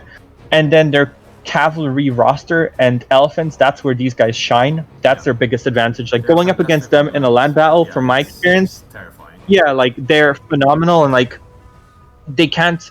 There's few factions in the game that can quite compete with their cataphracts. But if you're talking about attacking, you are at a disadvantage in a siege battle. If your opponent has a strong anti-cavalry roster, again, you're at a disadvantage just because you can't quite gain a significant advantage with your melee infantry, and those Parthian swords just aren't good enough, in my experience anyway. It's a good C-tier faction because it excels on land battles and it has options in defense, but limited options. But then when you come to attack, you're just out.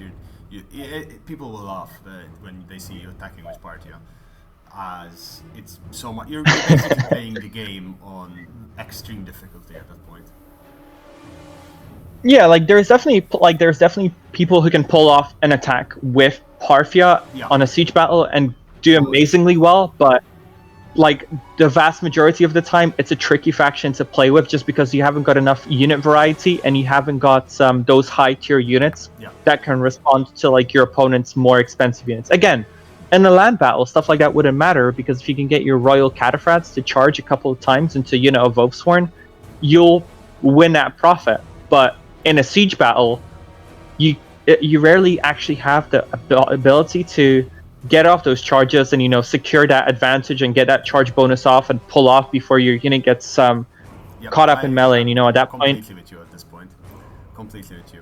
Well, the next one, there's no discussion about, because it's Rome, it's S tier, it's broken, it's cost effective, it's excellent. See, I feel like, right, so I feel like a lot of the time people ask why Rome is as overpowered as people claim them to be, and a lot of the time it's banned. So I feel like that's an important reason to address just why these guys are S tier and why they are as overpowered as a lot of people consider them to. And right off the bat, you look at Rome's roster, what jumps out at you? So much selection. You have everything. Everything. Absolutely everything. I mean, these guys have elephants, you've got war dogs. If these guys had chariots, I mean, if I'd... A lot of the time, players, if you enter a lobby and people see Rome on, like, the defensive or an attack, they'll be like, okay, let's ban Rome right off the bat. Yep. You said, there's so much selection, and these guys... Their melee infantry roster is twice the size of the next closest infantry roster in the game, and I think that's Egypt or Carthage. Seleucids. Yeah, wait, Seleucids? Actually, let's check Seleucids. See, Seleucids have 4 melee infantry, Egypt have 7 melee infantry, Rome has... how many are there here? 6, 7, 14. They have 15 melee infantry choices. Yeah, so, yeah, okay, you're actually... Yeah. I mean, and the worst part is that they're so cheap compared to the same tier units. I mean, absolutely. Legionary cohort. Yeah, exactly. Legionary cohort is just insane. Avocati cohort, first cohort. Then you have the Praetorian Guard and Praetorians. Like, holy crap. Veteran legionaries. Like, one of the look at their like melee attack. 59 melee attack. Pretty much choose for any unit you send them up against. And then, like you said, the Avocati cohort, 61. Slightly more armored as well. You go up against these guys on ultra funds, and there's few factions outside of like Kush and like Kush, really. Yeah, Kush. Kush has the answer to it, which is armored shuttle warriors, and that's it. Yeah, but see, even before you get to that point, like you've got legionary cohort at 700 funds, which again 90 armor, pretty solid melee attack, pretty solid melee defense. They're disciplined, 60 health. And they've got attacking Testudo as well. Like, there is a reason why this... Like, obviously the game is named after this faction, so they are going to be more overpowered, but they just have a unit economy that or other factions in the game pretty much struggle or just cannot compete with. And again, that's just looking at their melee infantry roster. You've obviously got your auxiliary free Syrian archers. You can bring 3 of those. Which are Balearic slingers. Yep, exactly. Super strong units. Yeah, you've got a unit of Triarii, and you've got a couple of choices for gladiators. Even your Vigiles, they're a terrible unit when it comes to melee, but they will push your tortoise to where it needs to get. They're going to hold up your cavalry. And again, they have a shock cavalry unit, they have a melee roster, they do have a nice little auxiliary Numidian cavalry missile unit, and they elephants, war dogs. Yeah, everything. What really makes them stand out is how good they have a solution to every problem. If they had pikes, they would be banned in just about every lobby, just because they are very hard to counter. And it's such a fun faction to play with, but it's not very balanced towards other factions, especially when you've got all the DLCs and you've got so many units to choose from. Legionaries, Principes, Legionary Cohort, Veteran Legionaries, Evocati, First Cohort, Armored Legionaries. I mean, guys, I feel like they were trying to make these guys overpowered and just went a little bit overboard with the amount of units you get. They can't. It's that campaign faction that you play, have fun, and just, you know, it's just build stacks and stacks with different army compositions and just go across the map. Oh, absolutely. Every province. The next one I think is a good contender also for the S tier, which is the Seleucid. Mm-hmm. I think they do have. I mean, I thought they had more melee infantry, but they definitely have spears, they have pikes, they have elephants, they have good archers, they have I think they have chariots as well. They have very good cavalry, so they also are one of those factions that They have everything. They have pikes, spears, melee infantry. Literally every single type of a unit outside of war dogs. Yeah. This faction has. And they're also cost effective. I mean, not as cost effective as Rome, but I think they're a similar level as Carthage. Mm-hmm. And honestly, I'd say so. They do have less units, yeah, but they definitely have less units than Carthage in terms of melee infantry yeah, of course, and spear infantry. But they have almost an answer for everything. And obviously, on large funds, you might not quite get to bring all the units you want, just because you've got your Hillmen at 220, and then the next thing is Farax swords, which are 490 funds more expensive. So these guys are like your mid tier. But other than that, you have absolutely nailed it. They do have an answer for pretty much everything, and having to go up against Hellenic cataphracts in a land battle is... These guys get their charge, and a lot of the time your unit's out of the game, or at least like down to 50% effectiveness. and Chariots, again, elephants. Exactly. I was going to say the chariots just... You know, they have armored chariots, they sighted chariots as well, if I believe. And those chariots are just so strong. They can get so many kills in such an easy way, and you can get 4 of them. So automatically, you're just going to run over armies. And if there's another faction which is close to them, would be Egypt, if anything. See, for me, Egypt, yeah, I'd say if you had to like rate Seleucid, I'd say it would be a very strong S contender, just because of like the amount of variety it has. If not, a very high A, just because you've got your everything you need on A, because it has more variety. Because when we like it's so versatile. Yeah, people in A were missing something. Yeah, you know, they were missing pikes, or they were missing chariots, or they were missing this. It has it, and that's what makes it an S tier. Honestly, I definitely agree. And I've placed Egypt there as well for now, because we'll discuss that as last. It was the last one. But the next one is Syracuse. And Syracuse is becoming slowly one of my favorite factions to play with, simply because the playstyle of Syracuse is a mixture between the Italian style of fighting and the Hellenic faction fighting. So you have good cavalry, strong shock cavalry, but then you have hoplite walls, but at the same time you have good swords as well. I mean, you do get your mercenary Samnite warriors. Again, a phenomenal, really well armored unit. Your Farax swords, which are kind of like...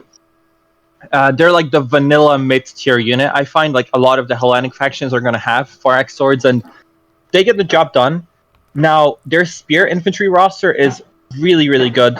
Well armored. You've got mercenary veteran hoplites, 105 armor. These guys are going to be terrible to like shoot down or like try to kill using missiles. Picked hoplites. They do have pikes. A missile roster with...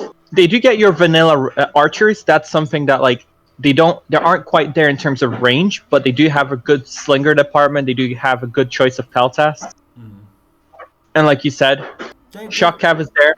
They're a good A faction, and they definitely are something that you should look out for. If they come in Pirates and Raiders, and if it's on sale, like grab it. It's only a couple of bucks, and it just adds so much flavor to the game. Even their campaign is fun. Honestly, every single campaign is fun, but you know, the center of the Mediterranean is where all the action is. I'd say like definitely a shout out before we finish. These guys again, mercenary Campion Cav. Such an underutilized unit. Again, 69 melee attack. Like, if I see players bringing Syracuse when they're defending and not bring mercenary Campion Cav, I'm like, you're playing it wrong. You're playing it wrong. Like, that's such a phenomenally good unit, and there's little to nothing that can counter it when it gets its charge and it gets into like prolonged melee. They do get their pikes. I'd say it's a strong like either a high B or like a solid A contender. I think it's a solid A, considering the next one is Tylis, which I would put it in a B simply because it does what it does really well, but it doesn't do much more. And we've discussed this earlier on. It has, you know, the tribal warriors and its Oathsworn, which are very good, but they're expensive, so you can only bring so much. And then it doesn't have anything else but swingers. So it's one of those tanks. It takes damage. Yeah, it's definitely like a tanking unit. It's really good to play when you're trying to like tank or like focus your opponent's fire on you. And a lot of the time he's not going to use his missiles on you because he knows that you have 95 armor and he's going to be wasting a lot of those shots. Yeah, exactly. Like you said, Oathsworn, he only gets to bring a couple. Then Galo Thracian infantry. it's something, you know. It's a decent unit, decent melee defense. They are a little bit on the expensive side, but again, used well, they could definitely like excel in melee. But Thracian warriors, Celtic warriors, now spear infantry, they do get their levy freeman. So, but nothing really past that point, you know.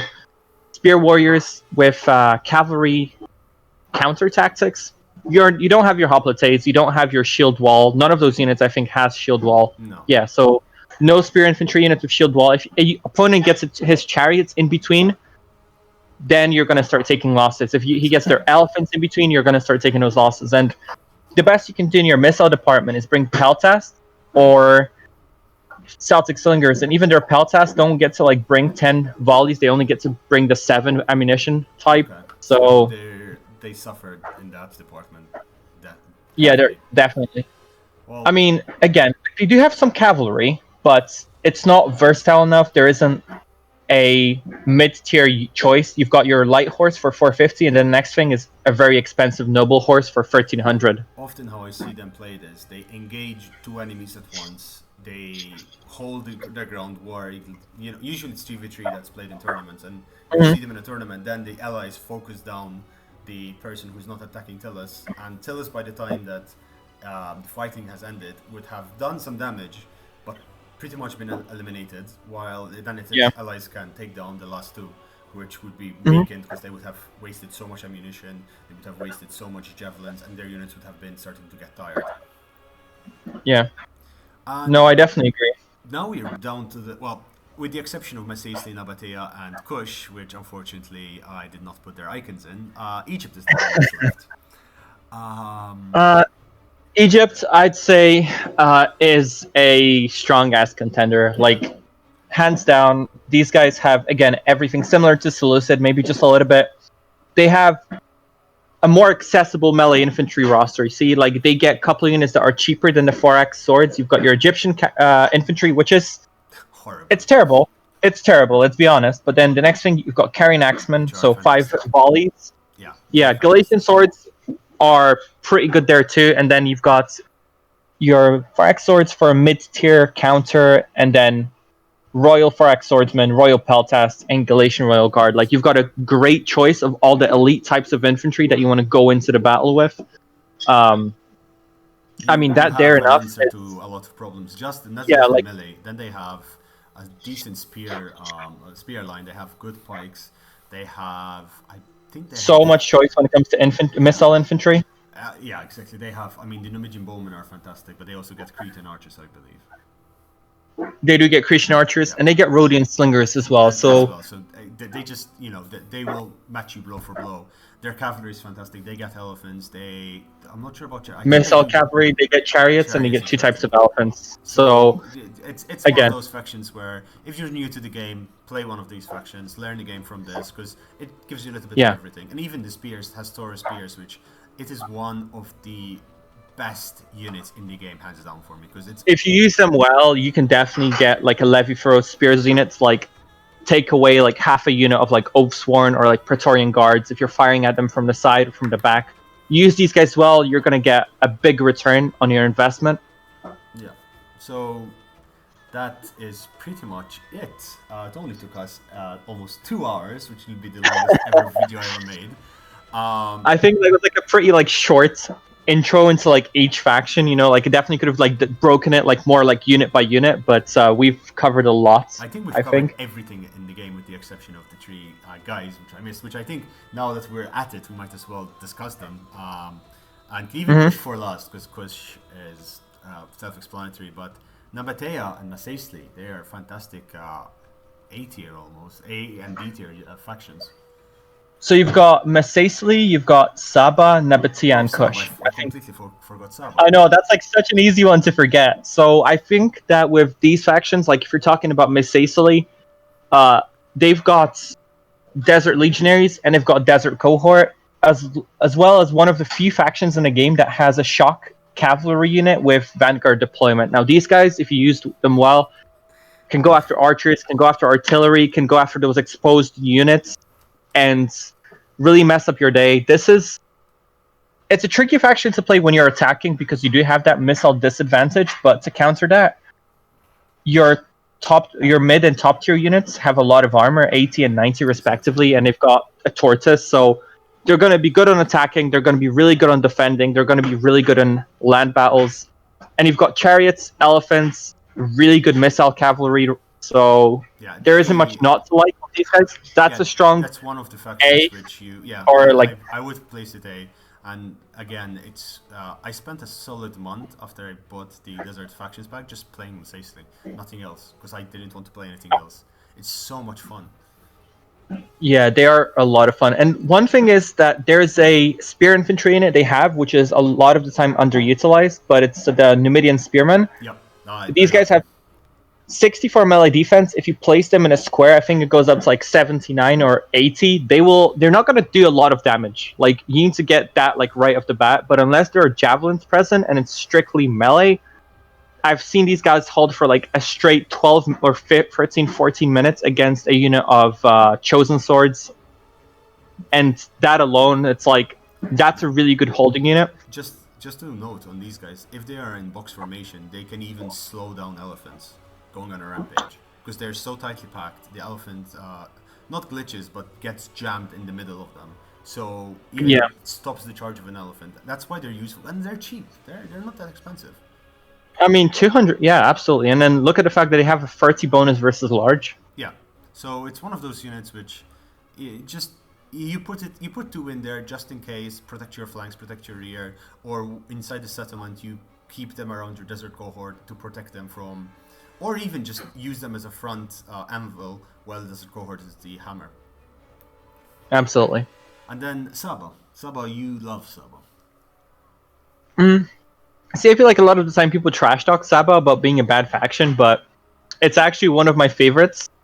They're not extremely good when it comes to their melee roster. They only have a couple of choices, but they do have like a couple entry-level units. You've got your Desert Levy for 190, then you've got your Sabaean Swords, which are 520, but are pretty good. Mercenary Massagetae Marauders, I think that's how you pronounce them. They're a really good axe unit. And then Noble Swords, which is, I think, one of the most undervalued units in the game, because these guys do only have 45 armor, and no, they do not have javelins, but they do have a pretty good melee attack. They do have encourage. They do have a shield wall. They do have 60 melee defense. They can hold for quite a while, and they can dish out some damage whilst they're doing it. So for their melee infantry roster, like, it's not the most versatile, and they haven't obviously got Royal Forax Swords or Galatian Royal Guard, but for fighting most opponents, you can definitely hold their own when it comes to the melee roster. Yep. It's one of those things where they excel, though, in other things, not in their melee. They excel with their archers, I think, and their spears, and then their cavalry is just fantastic. The camel. See, their cavalry, I feel like that's where they shine. When it comes to their missile infantry, the big disadvantage they have is only having 125 range on their archers, and not really having more than one arrow type. They only have flaming shots and standard arrows, so like the whistling shot isn't there. But they do have some javelins to make up for it. They do obviously get slingers, so the choice is there, just they don't excel in any of their missile They're a decent types. sea faction, because in siege battles they suffer, but then they do Yeah. decently well in land battles. I agree. Another thing is, on a siege defense, these guys, when you bring cavalry and use them well, phenomenal. Like, some of the best cav units in the game. So I'd say these guys, if we're just talking about land battles and defending, I'd give them like a strong B, maybe like an entry level A, but they're let down when it comes to attacking, and that's what takes their overall score down. Yeah. And meanwhile, I think Nabatea would be a strong B, because it's an overall decent faction. It has a lot of answers. It just doesn't hold well in the late game, and it burns out pretty quickly, with the exception of the Royal Palace Guard, Rakim Palace Guard. The Rakim Palace Guard, yeah. These guys are really good. Spear infantry, again, like, their spear section is really designed for holding the opponent in place. They do get pikes, which is nice, something that Masaesyli and Saba don't have, so you do get to bring pikes into the battle. And again, you've got Nabatean swordsmen, your axe warriors, your noble swords. Not ideal, not terrible. when they really like get an advantage is having those Nabatean heavy archers with 40 armor, 150 range, and all the arrow types that you might want to get. So when it comes to missiles, they definitely can secure that advantage by like a long shot. Yeah. And then it's their shock cavalry and melee roster, as well as having access to 2 chariot units. Yeah, These guys can again make a tremendous difference. So they're good. I think they're almost an A faction, but just not. And the just not is due to their melee. If they had like a good, I feel like if they had that strong elite melee infantry unit, yeah, sword they could infantry. definitely be like an A faction. Yeah, like a good sword unit, but noble swords just can't quite compete with units like Oathsworn or Galatian Royal Guard or Royal Pharex swords. Even like Pictoplates, these guys just won't be able to stand a chance. They'll get massacred. And well, the last faction. Wow, this has been a marathon. Kush, which would be a... I mean, it's a heavily discussed and debated faction because it's banned almost as much as Rome, if not as much as Rome. And that's banned mostly because the Total Warriors just rip through armor. They shred armor. And they have insanely good missiles. They have Kushite archers, Royal Kushite archers. I think they're one of the few factions their general can be an archer. I think it's one of this, and I think one Rise of the Republic faction. That's the only factions that I can think of that can be an archer. So that's a nice little advantage, just because a lot of the time you're not going to have your general actively fighting in melee. Yeah. And you don't like risk like losing him to like an artillery shot or something along those lines.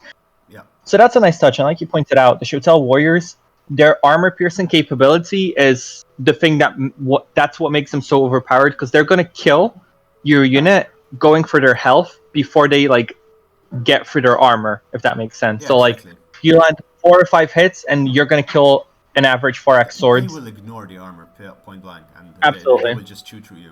And then apart from this, these units, they have also the slave infantry, which is not that strong, but it's there. And then they have the Kushite slave infantry. Which is so these guys are so undervalued. 220 funds. Like I'd pick these guys over Hillmen 10 out of 10 times. I think they're almost as good as Celtic Warriors, and if not better, because they're cheaper.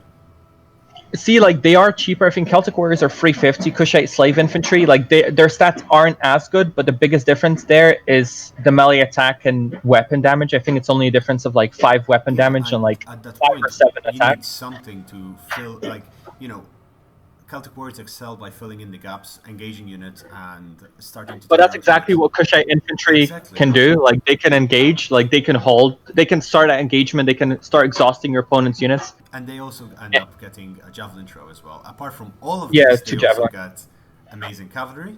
I mean, not the best, but they're still really good cavalry and gives you good options. Like a good melee cavalry roster. Chariots, elephants, I mean... And the special units are definitely there. You can also get land artillery inside the settlement with them, and this is something that's unique to the desert kingdoms, I think. Yeah, that's one big advantage that they have. If you don't want to bring wall artillery, and you're willing to dish out those extra funds for land artillery inside your settlement as a defender, 350, 450, 550 kills are definitely possible just by using that land artillery well if you manual it accurately. So that's a huge advantage. Obviously, it's a trade-off because you actually have to pay for that artillery, but that can, return the investment. And 2 units that I feel like you've obviously got your Armored Shotel Warriors, which everyone knows and considers to be one of the best, if not the best, melee infantry unit in the game. With good reason. I mean, these guys have 15 or 20? They have 20 armor piercing damage. So 3 hits, and that's your unit done. But I feel like what is actually just a tad bit better is the Disciples of Epidemic. Oh my. If you look at their stats, these guys, 60 charge bonus, 60 melee attack, 67 melee defense. On top of that, they get Frenzy, and Headhunt, and Scare. Yeah, they get 25 armor. You hide one of those units and manage to get them behind the enemy lines. The enemies that... They lost. One of them is enough to kill 4 or 5 units. They just ripped. Yeah, like if you protect them from javelins or like missiles, absolutely. And they will cause a chain rout, and they will perpetrate it because of their scare while they're encouraging your own units. So it's just insane. And I think that makes them almost an S tier. The only reason I wouldn't put them in S tier is they aren't that flexible. They're flexible, but they aren't that flexible. So I'll put them in an A. Yeah, like you don't have. I'd say like A tier. They're a strong S tier faction. They're a good counter to a lot of the more a lot of the A and S tier factions. But in a land battle, if you're going up against an all cap faction, these guys just can't quite compete. Yeah, exactly. And if you're going up against factions like Lusitani or Averachi, yeah, again low armor. But if you protect your units from your enemy's missiles, you can definitely take on Kush with Lusitani and win a lot of the time. yeah, exactly. And that's what kind of brings them down a notch, is that they can be countered by cheaper and lower tiered factions rather than the S tier superpowers. And yeah, I think this brings it up to a close. 30 seconds left for a 2-hour gap. What can I say, Essence? Thank you so much for this. Anytime. Gonna have to figure out how to edit this now and split it up maybe into 2 or 4 videos. So thank you. You've given me quite a lesson, an education in Rome. I hope you guys enjoyed this. Yeah, this was fantastic. Hopefully you guys enjoyed it as much. And if you did, just, a subscription would be nice. Like the video, share it with your friends. The usual YouTube stuff. I kind of feel always self-conscious when I'm saying this. But yeah, thanks for watching and hope everyone stays safe. Ta-ta! Say goodbye, Essence. Later, guys. Have fun.